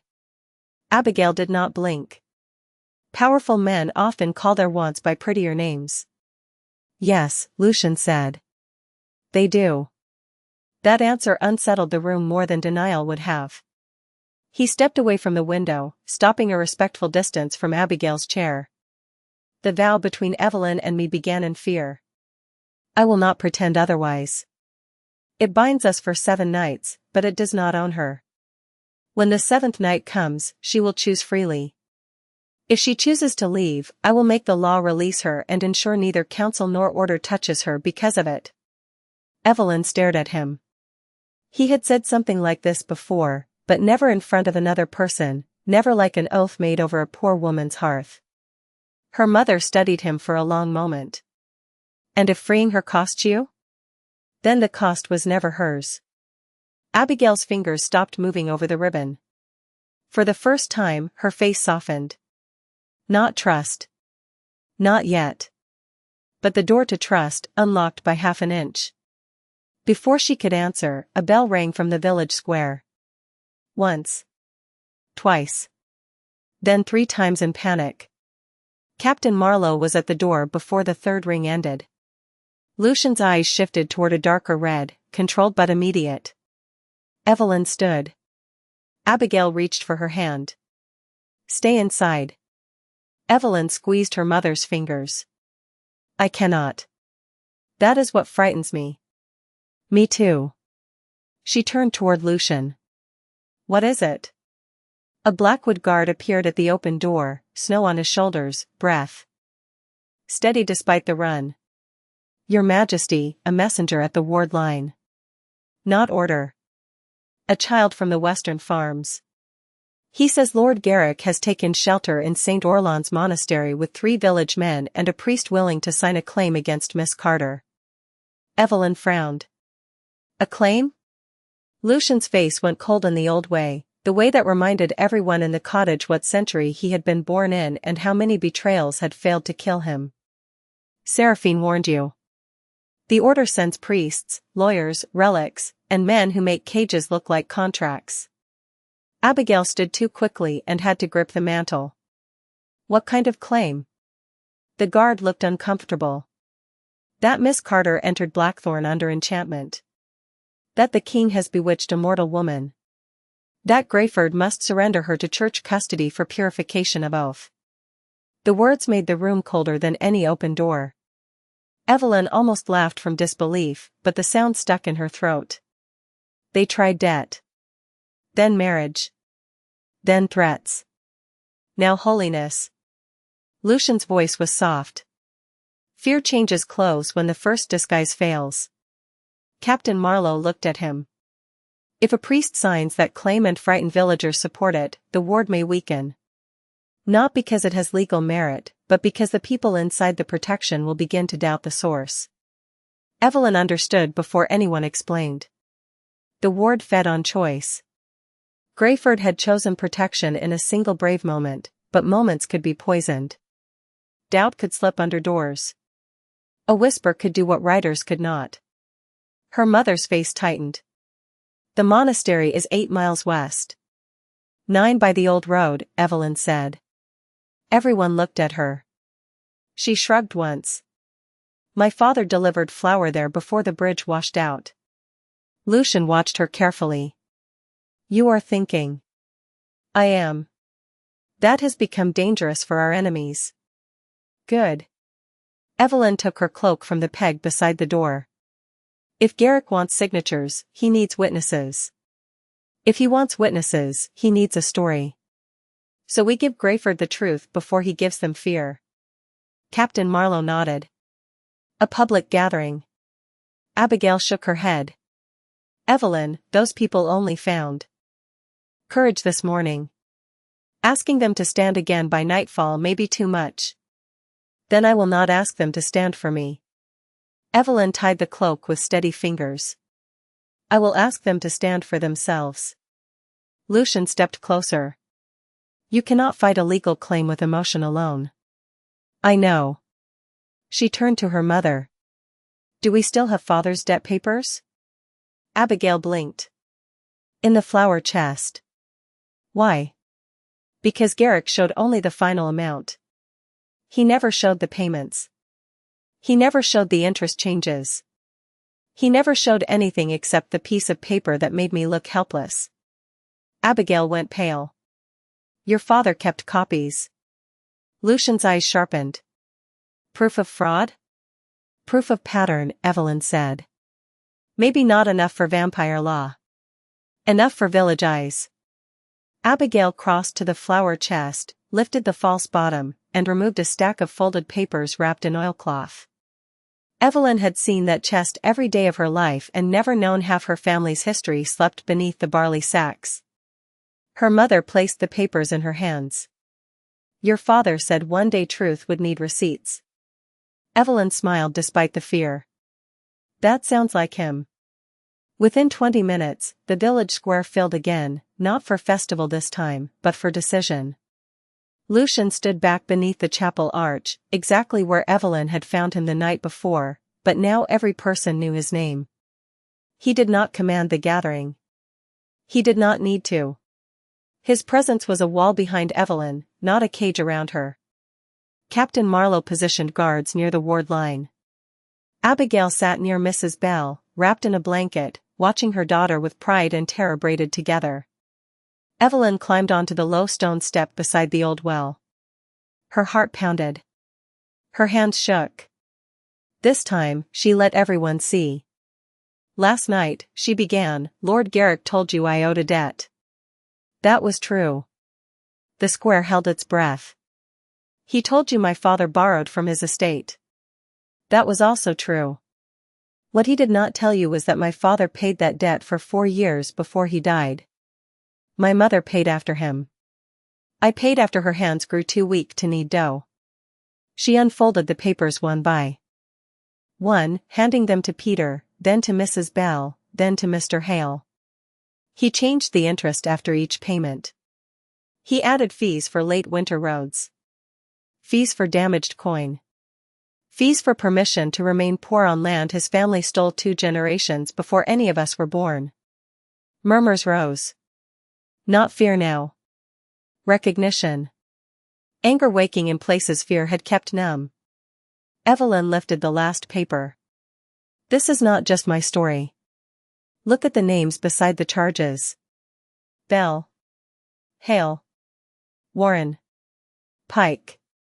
Orlon. Carter. He did not own my debt. He practiced on all of us. The murmur sharpened. Mrs. Bell covered her mouth. Mr. Hale snatched one paper closer, reading the line with his family name. Peter whispered, my father paid this. Evelyn's voice shook, but it did not break. The order wants you to believe this light is the danger. That the king is the danger. That I am the danger. But the danger has been wearing familiar faces, using familiar seals, and calling itself law. Across the square, the red ward brightened. Lucien's gaze remained on Evelyn, unreadable to everyone but not to her. She could feel the vow between them, not pulling, not trapping, simply witnessing. Then a voice rang from the edge of the square. Pretty speech. Lord Garrick stepped from the western road with two grey-cloaked men and a priest in a dark wool robe. He stopped just outside the red boundary, smiling as if he had arrived at a play arranged for his entertainment. But poor girls with royal protectors often become talented liars. The village recoiled, but no one knelt. Not this time. Garrick saw it. His smile thinned. The priest raised a parchment. By petition of lawful concern, Evelyn Carter is to be surrendered for examination of supernatural influence. Lucien moved one step forward, and every horse outside the ward shifted nervously. Evelyn lifted her hand before he could speak. Not because she commanded him. Because she wanted to answer first. To her surprise, he stopped. Garrick noticed that too, and uncertainty flickered across his face. Evelyn stepped down from the well and walked to the inner edge of the ward, close enough to see the melted snow on Garrick's boots. You keep asking people to surrender me, she said. Have you noticed I have never agreed? Garrick's jaw tightened. You do not understand what protects you. I understand exactly what protects me. She looked back at Grayford. At the baker, the butcher, Peter, her mother, the children in doorways, the people who had failed once and were choosing again. Then she looked at Lucien beneath the chapel arch, his pale face still, his eyes bright with something deeper than power. Truth protects me. Choice protects me. And tonight, so do they. Mrs. Bell stepped forward first. The claim is false. Mr. Hale followed. The debt papers must be judged. Peter lifted his chin, voice shaking but clear. No church custody. Not without village consent. One by one, the villagers spoke. Not loudly. Not perfectly. But enough. The red ward flared, and the priest's parchment curled at the edges, not burning, only fading, the ink dissolving as if the paper itself no longer believed the lie it carried. Garrick stared at it in disbelief. Lucien finally spoke, his voice calm enough to be terrifying. Law built on fraud cannot cross a ward built on consent. Garrick stepped back. The grey-cloaked men looked at each other. For the first time, the order's plan had failed in public. Not by sword. Not by spell. By records, memory, and a village deciding fear was tired. Evelyn felt the vow mark warm around her wrist, but this time the pulse traveled outward, touching the square, the people, the chapel, the road. From the old well came a sound like water rising after a drought. Master Alcott had said guardians leave tools. Her father had left papers. Her mother had left ribbons. Evelyn had left silence behind. Garrick's face twisted, then smoothed into something worse than anger. You think this ends with village courage? He called. No, Evelyn Carter. It ends on the seventh night when the vow demands truth, and the king must choose whether to keep you or lose his throne. A hush fell. Evelyn turned to Lucien. Something in his eyes told her Garrick had not lied. Not entirely. The seventh night was not just release. Not just choice. It was judgment. Garrick smiled once, satisfied that fear had found a crack, then retreated with the priest and the grey-cloaked men into the darkening road. The village remained protected. The false claim had failed. But as the first stars appeared over Grayford, Evelyn understood that the battle had moved again. From debt to law. From law to truth. And somewhere inside the vow she had spoken to survive, a final question waited for both of them. The seventh night began before the sun disappeared. Evelyn felt it in the mark around her wrist, a slow tightening beneath the skin, not painful, not gentle, but patient in the way old laws were patient. They did not chase. They waited. Grayford spent the late afternoon inside a strange, careful peace. The red ward still circled the village, stronger now that the people had chosen it twice, and the cottages glowed beneath its protection as if every window held a coal from the same hidden fire. The false claim had failed. Lord Garrick had retreated. The order had vanished beyond the western road. Yet no one celebrated. Victory that arrived before sunset rarely promised to stay through midnight. Evelyn stood outside her mother's cottage, watching Blackthorne Castle far across the northern cliffs, its towers barely visible through winter mist. The castle seemed closer than it should have been, like the vow had shortened the world between her and Lucien. Her mother sat behind the open window, mending a tear in Evelyn's old cloak with careful, stubborn stitches, pretending not to watch her daughter watch the horizon. "You should go back before dark," Abigail said at last. Evelyn did not turn. "I know. Knowing and doing have never been close friends in this family." Evelyn smiled faintly. "Father used to say that?" "Your father lived it." The smile faded. Evelyn touched the mark on her wrist. It glowed beneath her sleeve, red as an ember hidden under ash. "Garrick said Lucien would have to choose whether to keep me or lose his throne." Abigail's needle paused. "Was it true?" Lucien did not say no. "That is not the same as yes. With him, silence usually means the truth is worse than the words." Her mother rose slowly and came to the doorway, wrapping her shawl tighter around her shoulders.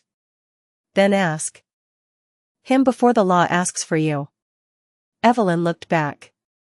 "What if the answer changes everything?" Abigail stepped outside, the cold touching her cheeks but not her voice. "My girl, everything has already changed. The only question left is whether you will walk into that change with your eyes open." The road to Blackthorne waited beyond the ward, white with snow and shadow. Captain Marlowe had left 2 guards to escort Evelyn, but Lucien himself arrived before they mounted. No carriage. No procession. No crown. Just the vampire king on his silent white horse beneath the darkening sky, pale face unreadable, black cloak moving in the wind like a piece of night returning to claim him. The villagers bowed when he entered the ward, but not as low as before. Fear was still there, but so was something else. Recognition. Gratitude. Uneasy respect. Lucien accepted none of it outwardly. His eyes found Evelyn first, then her mother. He dismounted and bowed to Abigail Carter with a formality that made several villagers stare. "Mrs. Carter." Abigail studied him for one long moment. "Your Majesty. Your daughter will be safe at Blackthorne tonight." "Safe from the order?" "Yes." "Safe from your counsel?" "Yes." "Safe from the vow?" The air shifted. Evelyn looked between them. Lucien did not answer immediately, and in that silence every protected window in Greyford seemed to dim. Then he said, "No one is safe from truth. But she will be free in it." Abigail nodded once, accepting not comfort, but honesty. "Then bring her back if she asks to return." "I will." Evelyn stepped forward before her mother could say more, afraid she might lose courage if love kept touching her too softly. Abigail held her tightly, then pressed the mended cloak into her hands. "You are not choosing between worlds," she whispered. "You are choosing what kind of woman walks through them." Evelyn closed her eyes. "What if I choose wrong?" "Then you choose again if life allows it. And if it does not, you make the first choice honest enough to live with." Evelyn carried those words with her all the way to Blackthorne. The ride was quiet. The forest had changed since the first night. The trees no longer seemed to watch her as prey. They watched as witnesses. The moon rose pale above the pines, and every mile made the vow mark warmer. Lucien rode beside her, close enough that she could hear the soft rhythm of his horse, far enough that he did not crowd her thoughts. That restraint hurt in a strange way. She had grown used to men taking space from her. Lucien gave space back, and somehow that made him harder to ignore. At last, Evelyn said, "You knew the 7th night could cost your throne." His gaze remained ahead. "Yes." "When?" "The moment the chapel accepted the vow." "And you did not tell me?" No, the answer was too direct to fight, so she asked the question beneath it. "Why?" He slowed his horse near a frozen stream where moonlight broke across the ice in jagged silver. Because on the first night, you were still shaking from Garrick's hand on your wrist. On the second, your mother was threatened. On the third, the council treated you like a dangerous object. On the fourth, the gate spoke through you. On the fifth, your village nearly rejected its own protection. On the sixth, Garrick turned law into a cage. There was no hour in which handing you the weight of my throne would have been kindness. Evelyn absorbed that, anger rising, then faltering. You decided for me. I delayed a burden. I did not remove your choice. Those can look the same from where I stand. Lucien turned to her then, and the red in his eyes was not anger. It was grief with discipline wrapped around it. You are right. The apology in those 3 words was quieter than any speech and harder to resist. Evelyn looked away first. What happens tonight? The survival vow must be completed, released, or transformed. Those sound like 3 very different doors. They are. Explain them. He nodded once, as if he had expected the command and approved of it. If completed by fear, the vow makes you a protected consort under Blackwood law. You live, but the council may claim your choices are tied to the crown for political stability. I will not allow that. Good. If released by denial, your bond to me ends. The mark fades. You return to Greyford with your memory intact because the vow was not built on deception. But the throne loses the authority it used to extend protection through you. The ward around Greyford may weaken.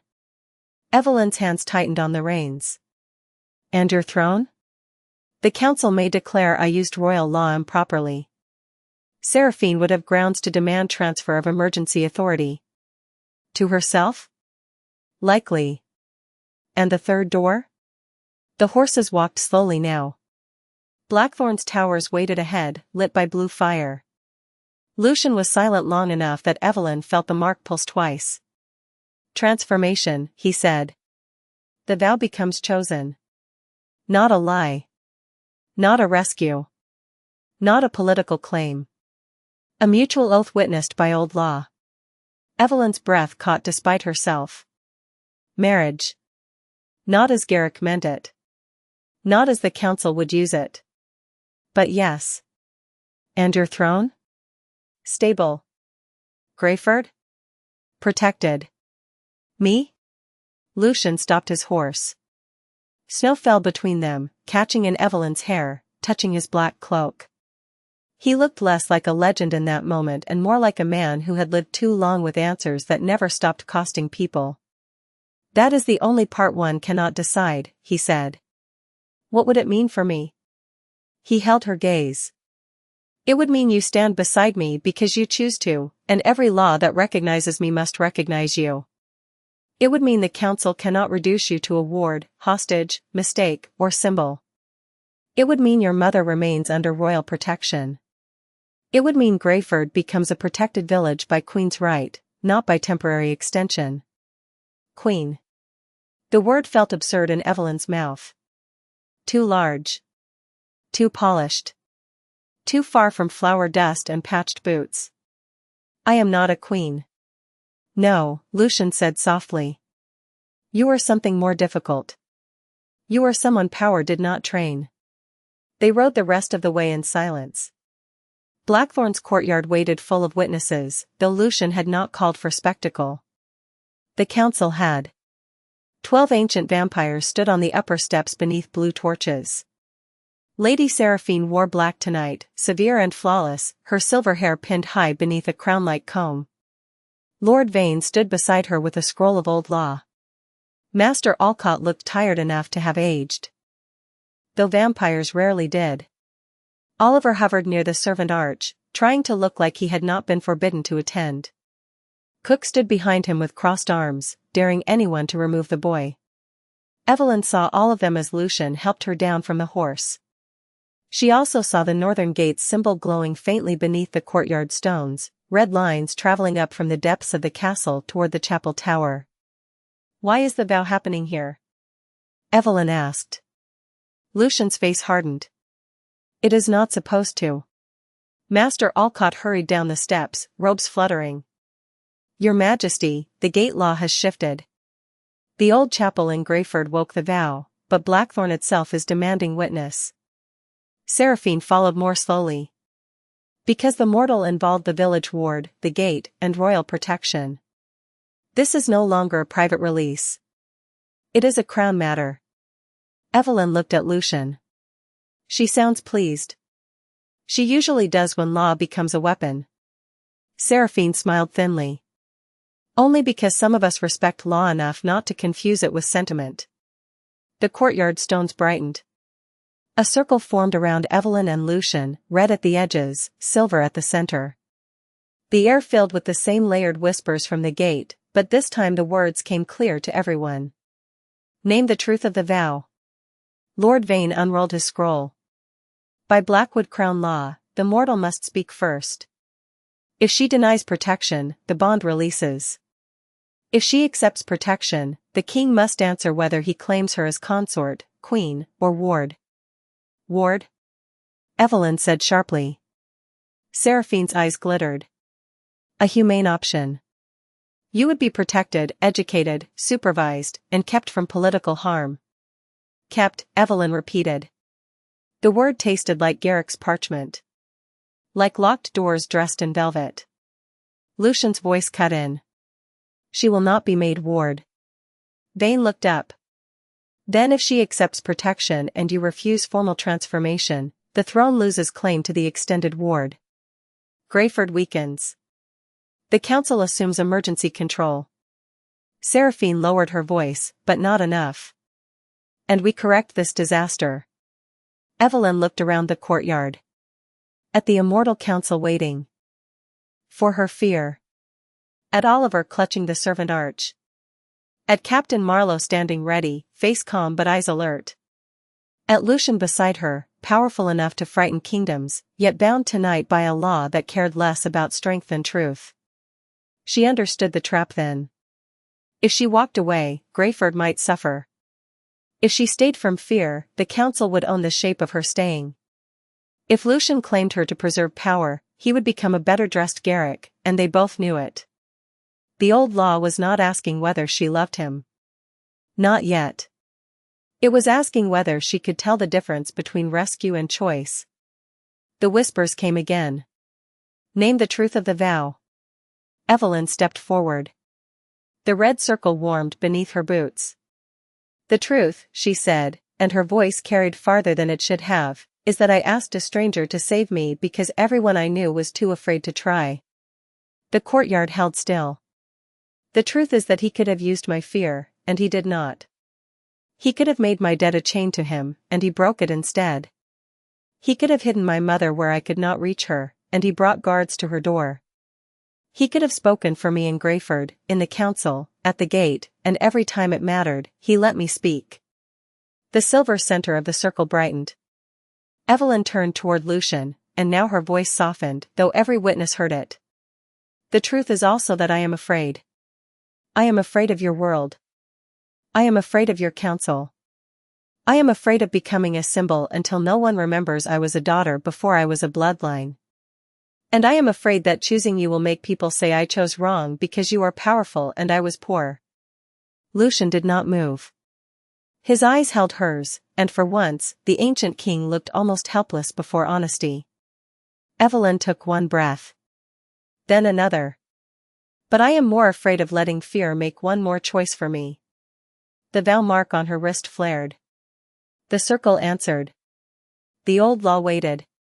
Evelyn lifted her hand, palm open, not begging this time. I do not accept wardship. I do not accept being kept. I do not accept protection that costs me my voice. Seraphine's face sharpened with triumph, thinking denial had come. Then Evelyn looked at Lucien. I accept the man who listened when I asked to live. I accept the king only if he kneels to the same truth I do. That neither of us owns the other. That power protects choice, or it is only fear wearing a crown. The courtyard went utterly silent. Then, slowly, Lucien Blackwood sank to one knee before her. Gasps moved through the council like shattered glass without sound. Seraphine went white with fury. Oliver covered his mouth. Captain Marlowe bowed her head. Lucien took Evelyn's open hand, not like a ruler claiming tribute, but like a man receiving something he did not deserve and would spend forever honoring. "I name the truth of the vow," he said, voice low, carrying through stone and snow. "I was asked to pretend, and for one moment, I did. Then she became the first real thing my throne had touched in centuries. I do not claim Evelyn Carter by fear, law, debt, blood, or crown. I choose her if she chooses me. I protect her if she leaves. I honor her if she stays. And if my throne cannot survive her freedom, then it was never worthy of either of us." The red circle exploded into white light so bright Evelyn had to close her eyes. The mark around her wrist changed. The heat vanished. The tightness disappeared. When she opened her eyes, the red band was no longer a chain of old magic. It was a thin silver line threaded with gold, mirrored on Lucien's wrist, glowing softly like dawn beneath skin. Master Alcott whispered, "Transformation." Lord Vane dropped the scroll. The blue torches turned white. Far below, the northern gate gave one deep, peaceful sound, not opening, not cracking, only locking with the satisfaction of a door that had finally heard the right answer. Seraphine stepped back as if the light had struck her. The throne cannot recognize a miller's daughter as queen. The castle answered before Lucien could. Every blackwood banner in the courtyard unfurled though there was no wind. The thorned crown above the gate split with light, and beside it appeared the mill wheel and lavender. Lucien rose, still holding Evelyn's hand. "It already has." Evelyn looked at him, at the council, at the castle that had carved her family mark in light beside his crown, and for the first time since the night in Greyford, the word queen did not feel like a costume. It felt like work. Terrifying, impossible work. But work she knew how to do. Then a horn sounded from the outer wall. Once. Twice. 3 times. Captain Marlowe turned toward the battlements. A guard shouted down from above, voice sharp but controlled. "Your Majesty, the western forest is lit with grey fire. The order is gathering beyond the ward." Seraphine's expression shifted from fury to alarm. Lord Vane scrambled for his fallen scroll. Oliver disappeared behind Cook's arm. Evelyn felt Lucien's hand tighten around hers, not in fear, but in readiness. The vow was chosen. The throne had answered. Greyford was protected. And now the enemy knew they had failed to turn her into a key. So they had come to break the door. The western forest burned with grey fire, but nothing was truly burning. That was what made it worse. From the highest wall of Blackthorne Castle, Evelyn watched pale flames move between the pine trees without touching bark, snow, or branch, spreading in a wide half-circle beyond the outer ward. The order had not come with a raging army or screaming threats. They came with lanterns that gave no warmth, banners marked with the open eye, and a silence so organized it felt rehearsed by generations of hatred. Hundreds of figures stood among the trees, their gray cloaks blending with winter dusk, their faces hidden, their staffs planted in the snow like judgment made portable. Behind them waited wagons covered in canvas, tall wooden frames wrapped in chains of silver light, and priests holding books that fluttered though there was no wind. No blades flashed. No arrows flew. It was all ceremony. All pressure. All law twisted into a shape that could surround a castle and call itself mercy. Evelyn stood beside Lucien beneath the white torches that had changed color when the vow transformed. The silver and gold line around her wrist glowed softly now, no longer a frightened pulse but a steady thread, mirrored on Lucien's pale skin. The castle had accepted her. The banners had answered. The thorned crown and the mill wheel now shone together above the courtyard gate.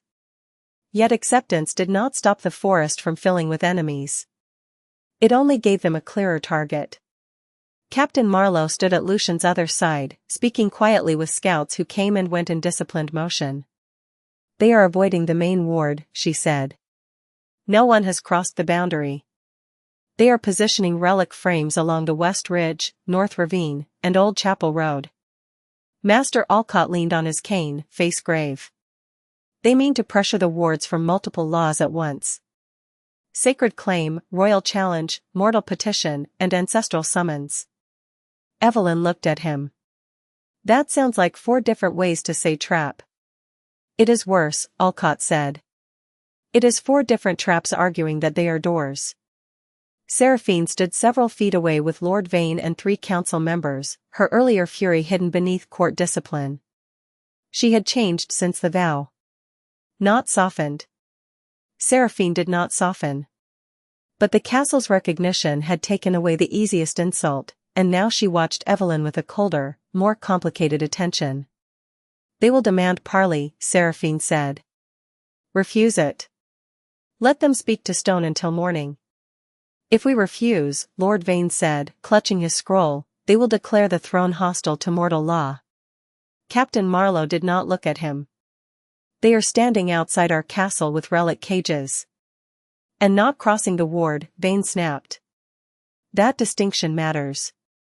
Evelyn stared at the grey fire in the trees. They want us to make the first mistake. Lucien's eyes remained fixed on the forest. Yes. Then we do not. No, the simplicity of his answer steadied her more than a speech would have. Below them, the courtyard filled with quiet preparation. Guards moved without panic. Servants carried water, blankets, and lanterns to inner halls. Cook marched through the lower yard with a basket of bread under each arm, scolding armored vampires for leaving hungry pages in stairwells. Oliver stood near the archive door with 3 maps hugged to his chest, trying to look useful and invisible at the same time. Evelyn noticed how many people looked up at her now, not with the worshipful awe she feared, but with anxious expectation. Queen was not a jewel. It was a bell people rang when they needed shelter. A horn sounded from the forest. Low. Smooth. Civilized.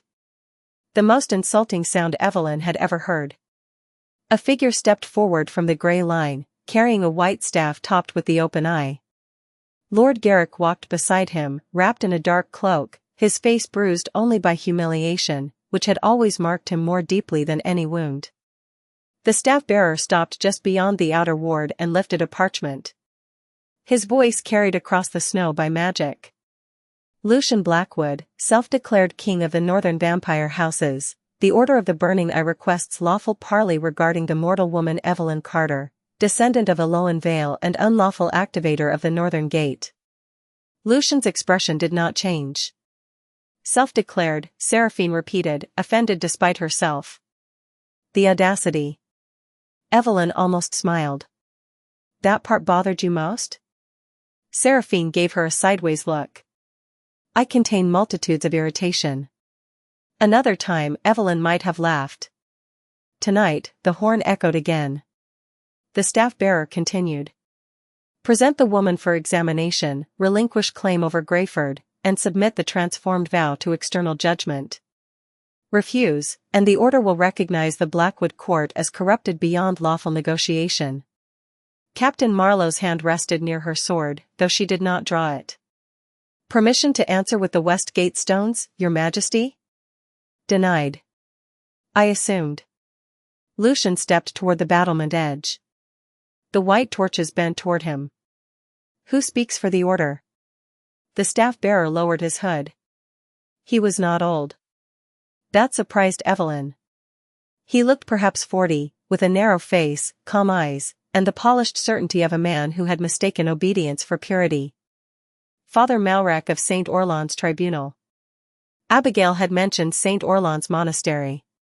Evelyn's jaw tightened. Lucien's voice remained level. I remember St. Orlan's when it was a hospital. Malrac smiled gently.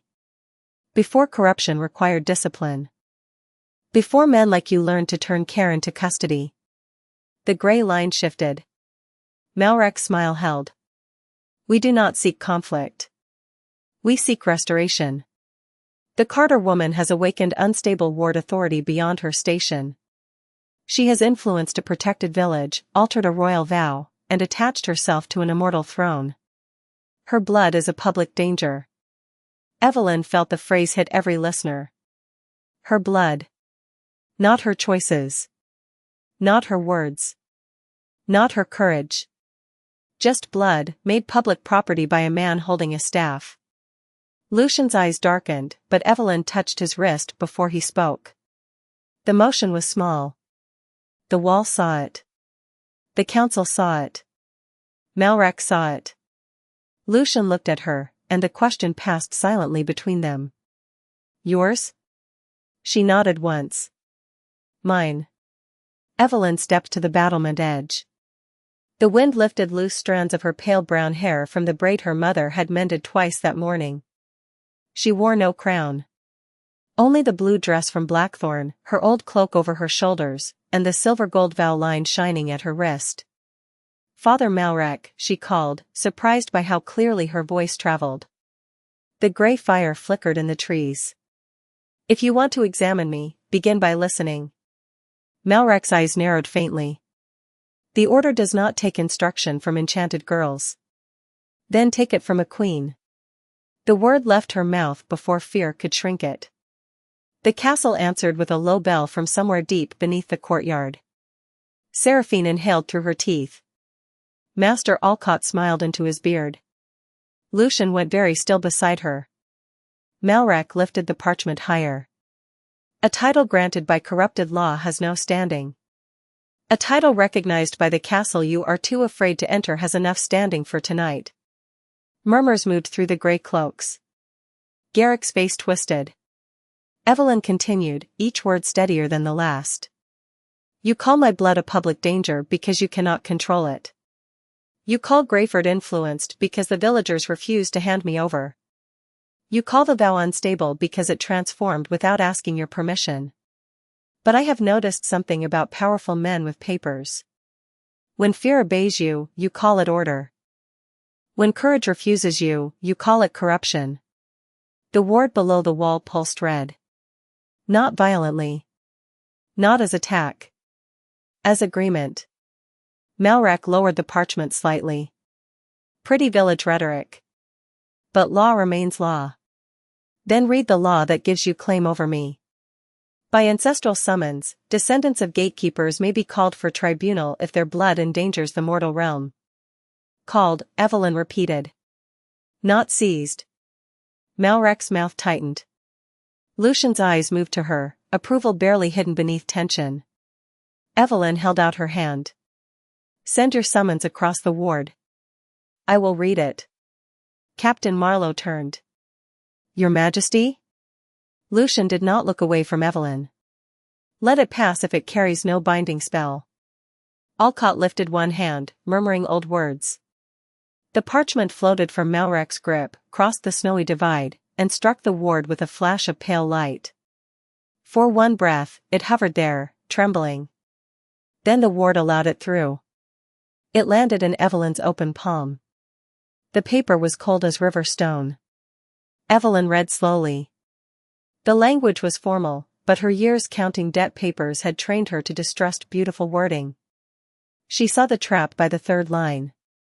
By appearing before tribunal, the summoned party acknowledges the order's jurisdiction over all blood acts past and future.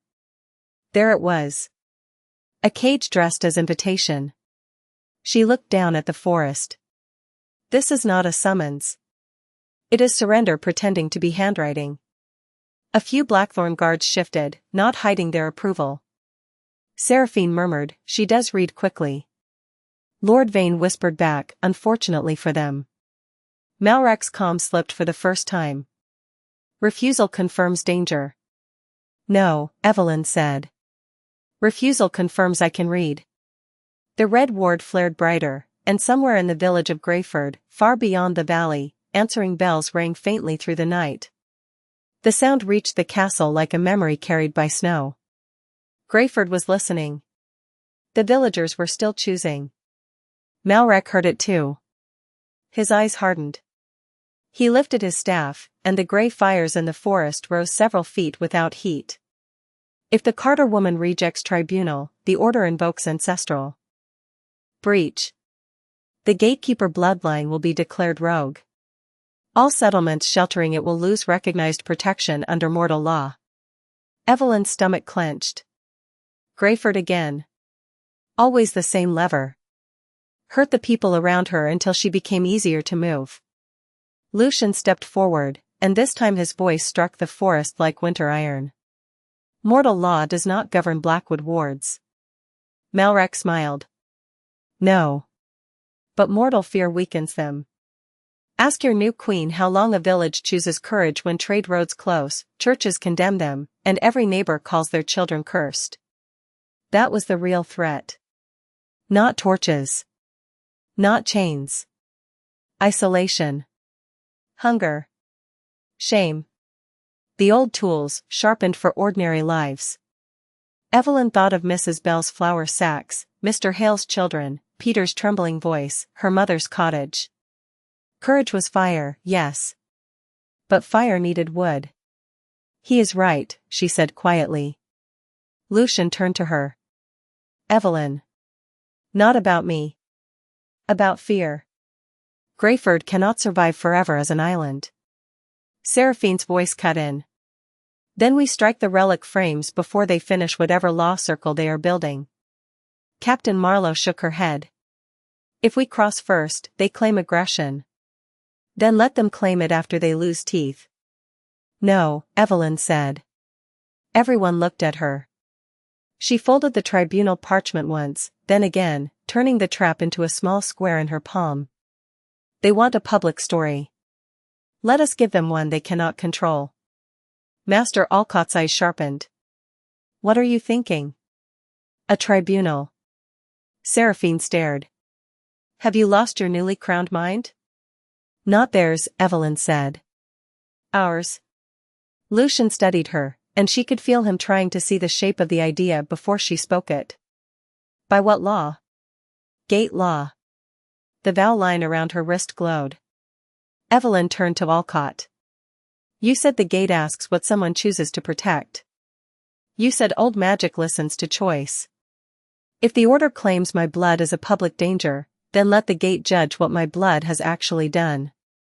Alcott went very still. A ward witness. Can it be done?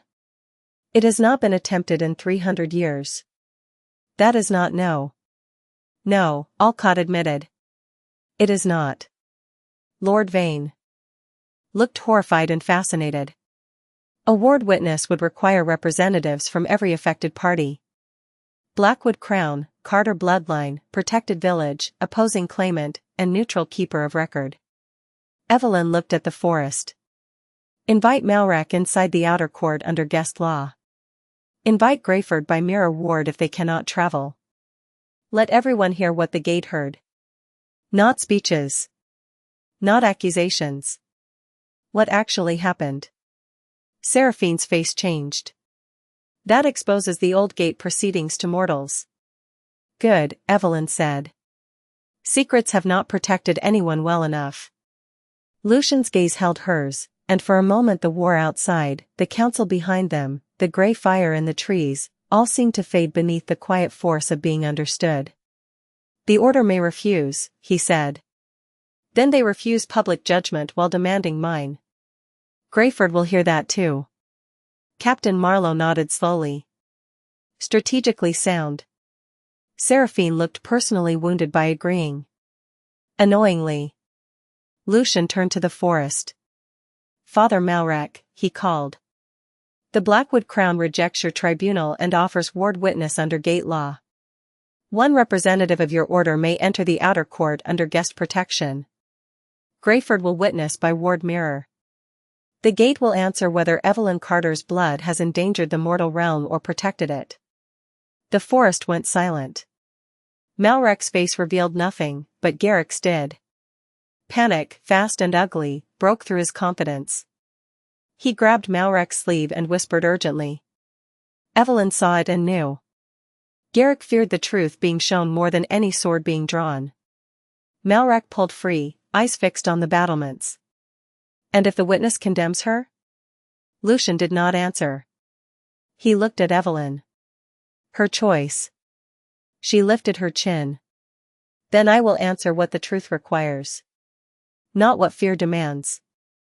Malrak considered. The grey fires lowered. Then he smiled, too calm again. The order accepts. Lucien's expression did not change, but Evelyn felt the air tighten around him. At Moon Height. At Moon Height, Malrek agreed. And bring Lord Garrick, Evelyn called. Garrick froze. He made the claims. He should be proud to witness them. The ward pulsed. A ripple of uneasy sound moved through the order line. Malrek's smile faded by half an inch. As you wish. The grey forest withdrew a few steps, not retreating, arranging. Preparing. Blackthorne did the same. The courtyard below shifted into motion, not for battle now, but for something older and stranger, a trial no one could script. Oliver ran to fetch mirrors. Cook sent blankets to the outer court because, as she loudly announced, even enemies could freeze politely under guest law. Captain Marlowe assigned guards to every Archmaster. Alcott began reciting rules he had never expected to use in his lifetime. Seraphine walked beside Evelyn as they descended from the wall, silent until the final stair. This is reckless, she said. Probably. If you fail, the council will not be able to save you. Evelyn looked at her. Would you try? Seraphine stopped. For once, no immediate answer came. Then she said, very quietly, I do not know. It was the first honest thing Evelyn had ever heard from her. That is better than pretending, Evelyn said, and kept walking. By Moon Height, the outer court of Blackthorne was transformed. A circle of white torches stood around the ancient stones. 3 tall mirrors faced east toward Greyford, their surfaces clouded with red light. One by one, the faces of villagers appeared in them, pale and anxious, Mrs. Bell, Mr. Hale, Peter, Abigail Carter wrapped in her shawl, and dozens more crowded behind them. Above the court, the thorned crown and mill wheel glowed side by side. At the western arch, Father Malrek entered with Lord Garrick under guest protection, both surrounded by a thin silver outline that marked them as untouchable unless they broke law first. Garrick avoided Evelyn's eyes. That told her more than any confession. Lucien stood at the northern point of the circle. Evelyn stood at the southern point. Master Alcott took the keeper's place in the center, holding no weapon, only a blank book. His voice rang clear. Ward witness begins. Let old law hear. Let chosen truth answer. Let no blade, spell, threat, title, or fear interrupt what the gate remembers. The stones beneath them lit red. The air dropped cold. Then the northern gate spoke from deep below the castle, not with words this time, but with images made of light. The first image rose above the circle, Evelyn in Greyford Square, alone while Garrick reached with legal papers and everyone looked away. Murmurs broke from the mirrors. Mrs. Bell covered her face. Peter lowered his head. The second image, Evelyn running to the chapel arch, Lucien taking her hand. The lanterns turning blue. The vow waking not because he claimed her, but because she asked to survive. The third, Blackthorne's counsel calling her mistake, object, danger, mortal problem. Seraphine went rigid as her own words returned in light, stripped of elegance. The fourth, Evelyn at the gate, naming what she protected. The ward stretching to Greyford. The order riders retreating. The fifth, the villagers choosing the light. One by one. The sixth, the debt papers in the square, Garrick's fraud unfolding line by line for all to see. At that, the mirrors erupted. Mr. Hale shouted something Evelyn could not hear clearly. Mrs. Bell wept openly. Abigail stood silent, proud and stricken. Garrick stepped back, but the silver guest law held him inside the arch illusions, he snapped. Vampire tricks. The gate answered with a final image. Not from Evelyn's memory. From Garrick's. The circle darkened, then showed him in St. Orlan's monastery, handing a bundle of Carter family records to Malrek. His voice came through perfectly. She does not know what she is. Frighten the village, threaten the mother, and the girl will open anything you point her at. The outer court went silent. Malrek closed his eyes briefly. Garrick's face collapsed into terror. Evelyn felt no triumph. Only a deep, tired sadness that some men would burn every bridge and still call themselves stranded. Master Alcott's blank book filled with writing by itself, line after line of glowing script. His voice trembled as he read. Ward witness finds Evelyn Carter, daughter of Abigail Carter, descendant of Aloan Vale, acted in protection of mortal settlement, royal shelter, and free consent. Bloodline status, guardian, not rogue. Order claim, false by witnessed record. Garrick claim, fraudulent by memory and document. Blackwood vow, chosen, not coerced. The mirrors flashed red, carrying every word to Greyford. The ward around the castle surged outward, not attacking, not burning, but drawing a clean bright line through the snow between guest and invader, truth and claim. Father Malrec opened his eyes, and for the first time, his certainty was gone. The order will appeal. Lucien's voice was calm. To whom?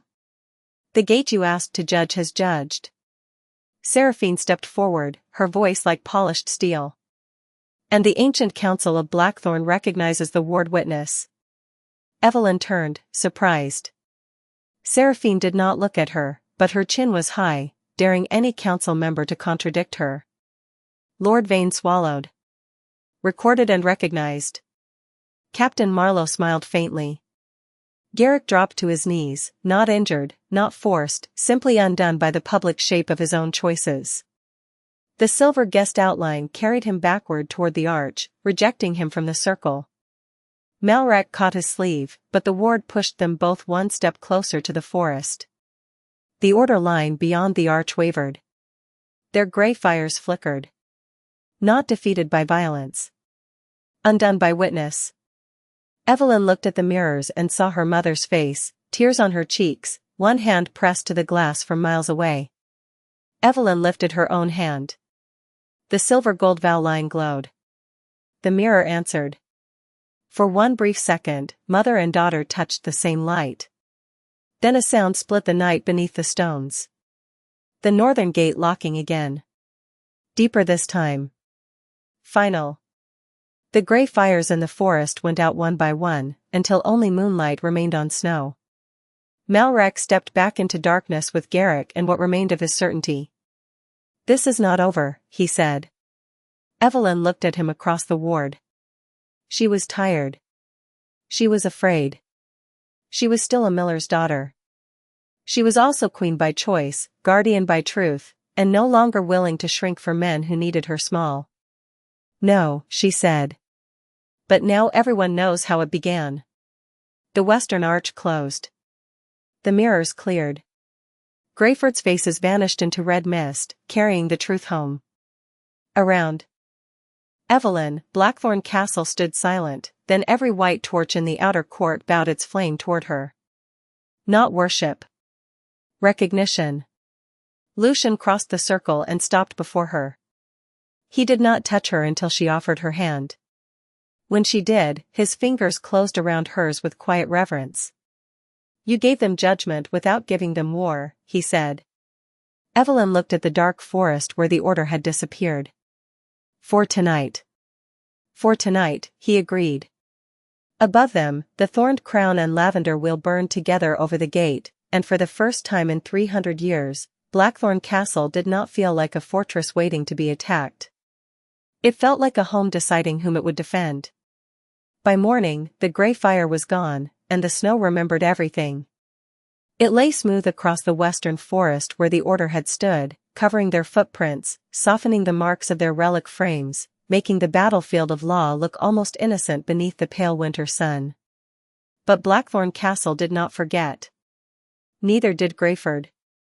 The ward witness had traveled through the mirrors and settled into every cottage, every chapel step, every flower-dusted table where people had once whispered fear and now spoke truth with trembling voices. Lord Garrick's fraud was no longer rumor. Father Malrec's tribunal claim was no longer holy paper. Evelyn Carter's name was no longer something men could pass between themselves like property. By sunrise, riders from 3 neighboring villages arrived at Greyford's boundary carrying ledgers, debt notes, and questions they had been too frightened to ask for years. By noon, Captain Marlowe had Blackwood scribes seated in the old village schoolhouse, taking statements under ward light so no false claim could hide beneath polished language. Mrs. Bell brought bread to everyone waiting in line. Mr. Hale stood beside Peter and read names aloud for those who could not read their own papers. Abigail Carter sat near the hearth of her cottage, wrapped in her green shawl, watching the village that had once looked away begin the difficult work of looking directly at itself. And Evelyn, newly recognized by ancient law, did not spend her first day as queen on a throne. She spent it at a wooden table in Greyford with ink on her fingers, listening to the poor explain how they had been trapped by words they were never taught to challenge. Lucien sat across from her, pale face unreadable to strangers, black cloak folded over the back of a plain chair that was certainly not designed for kings. He signed each cleared debt with the Blackwood seal, then passed it to Evelyn, who made certain the family receiving it understood every line. By the third hour, the villagers stopped staring at him every time he moved. By the fifth, Mrs. Bell told him he stamped too slowly and took the seal from his hand to demonstrate the proper rhythm. Captain Marlowe looked as if she might choke on her own restraint. Oliver laughed so hard he spilled sand on 3 documents. Lucien watched Mrs. Bell stamp one paper, then another, then said with perfect seriousness, "I see why your bread is feared." Mrs. Bell froze. "Feared, your Majesty? Anything made with such authority should be approached carefully." Evelyn covered her mouth. Abigail looked into her tea. Oliver made a sound like a kettle trying not to whistle. For one brief second, the room forgot terror.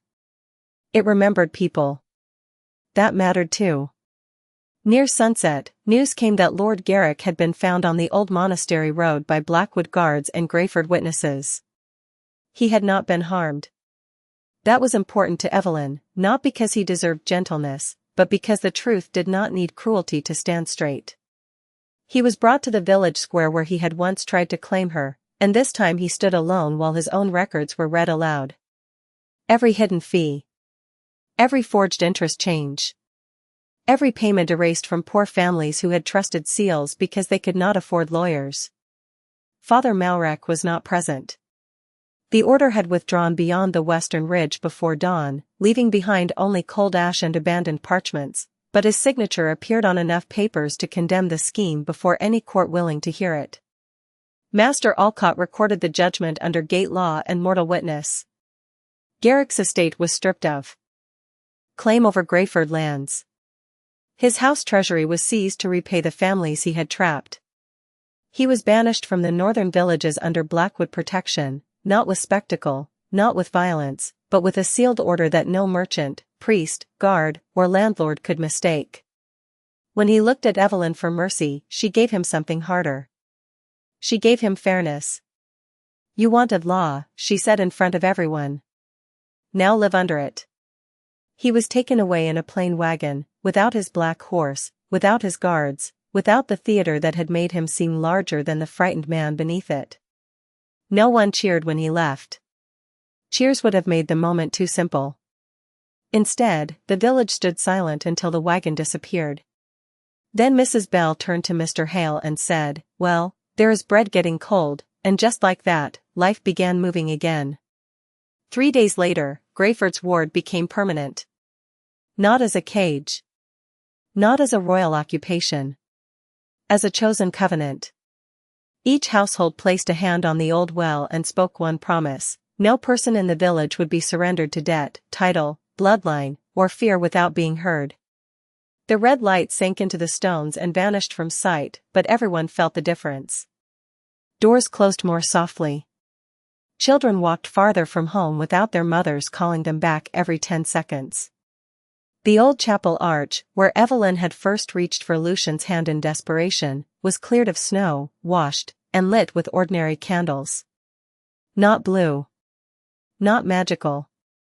Ordinary yellow candles, the kind poor families could afford, because Evelyn insisted that holiness should not require wealth to be seen.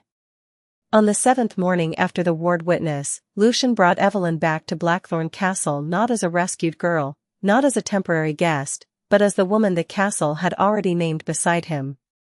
The council waited in the great hall. So did the servants. So did guards, scribes, pages, stable hands, cooks, and children from families sheltered by Blackwood law. Evelyn had expected ceremony to feel like a costume sewn by strangers.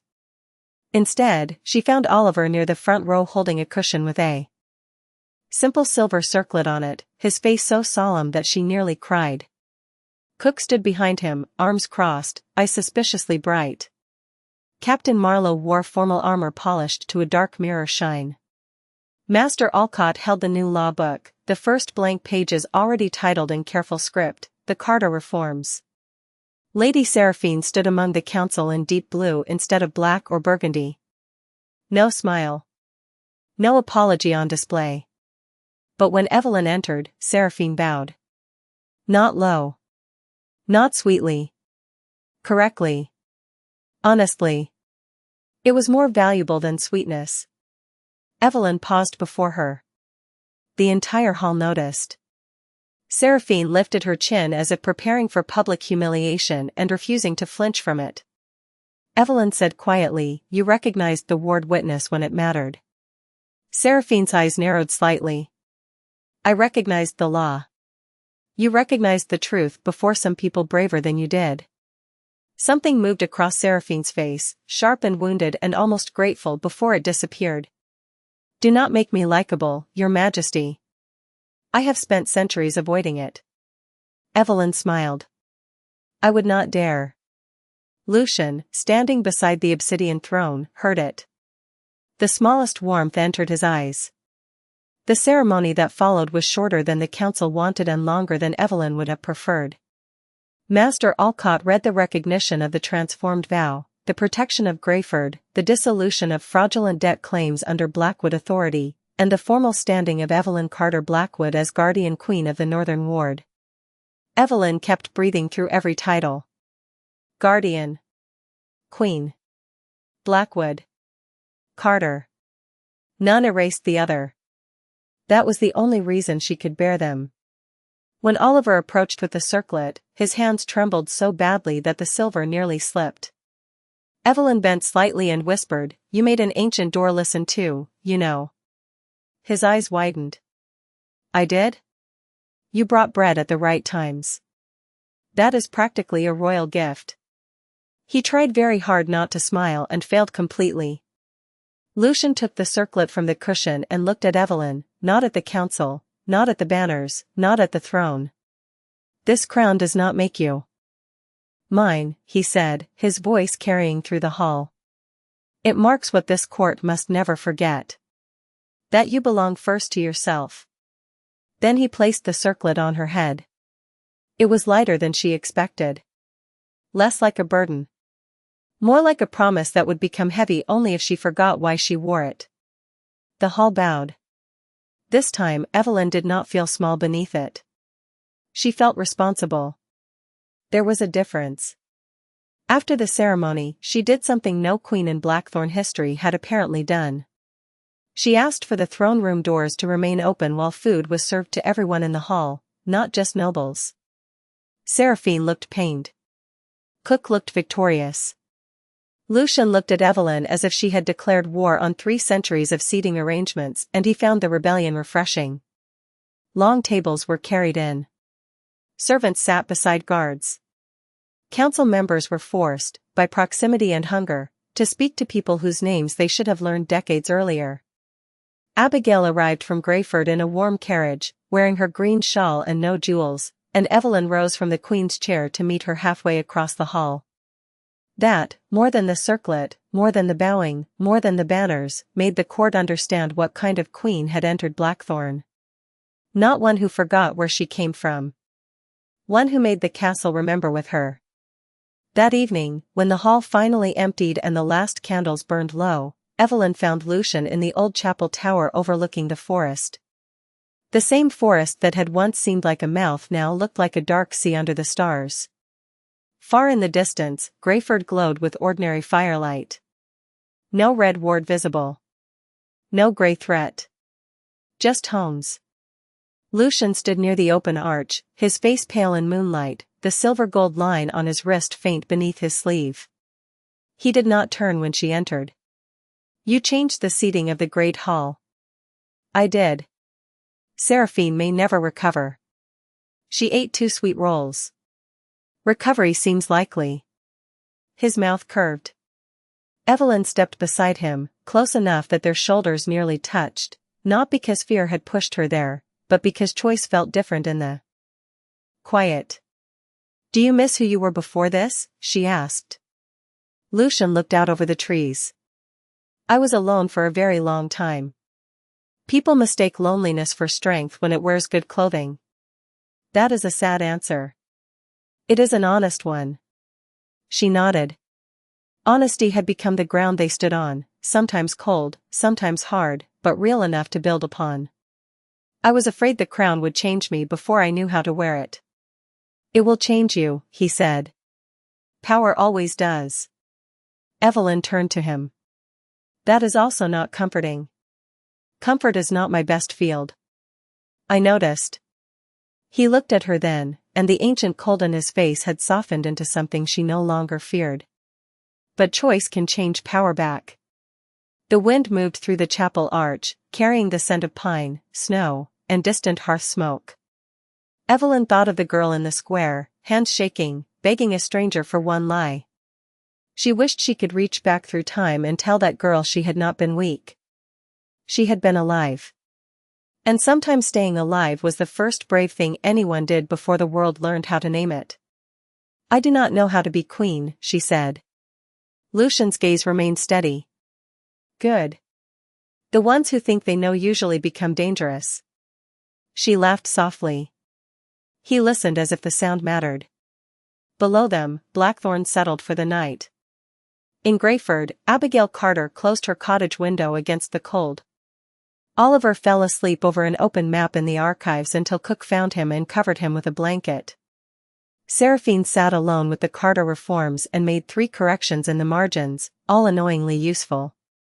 Captain Marlowe sent riders along the western road, not for war, but for warning, because peace also needed guards. Lord Garrick's name was removed from the tax records by morning. Father Malrek and the Order of the Burning Eye remained somewhere beyond the ridge, angry and unfinished, but no longer unseen, no longer unquestioned, no longer able to turn silence into law. Evelyn placed her hand beside Lucien's on the stone ledge. The 2 bloodlines glowed faintly, silver and gold under the moon. Not chains. Not claims. Threads. Chosen and visible. When I asked you to pretend, she said, I thought I needed a husband for one night. Lucien looked at their hands, then at her. And now? Evelyn watched the distant village lights shimmer like stars that had chosen the ground. Now I think I needed someone powerful enough to stand beside me, and honorable enough not to stand in my place. For a long moment, he said nothing. Then Lucien Blackwood, vampire king of the north, bowed his head to her, not as performance, not before a court, but in the quiet where truth did not need witnesses. Then I will spend the rest of my reign earning the difference. Evelyn smiled, tired and brave and no longer alone. Outside, snow began to fall again, soft over castle, forest, village, and road. It covered the old footprints without erasing the path. And in the north, people would tell the story many ways in the years to come. Some would say a poor girl became queen because she carried ancient blood. Some would say a vampire king saved her from a cruel lord. Some would say a forgotten gate chose her before the throne did.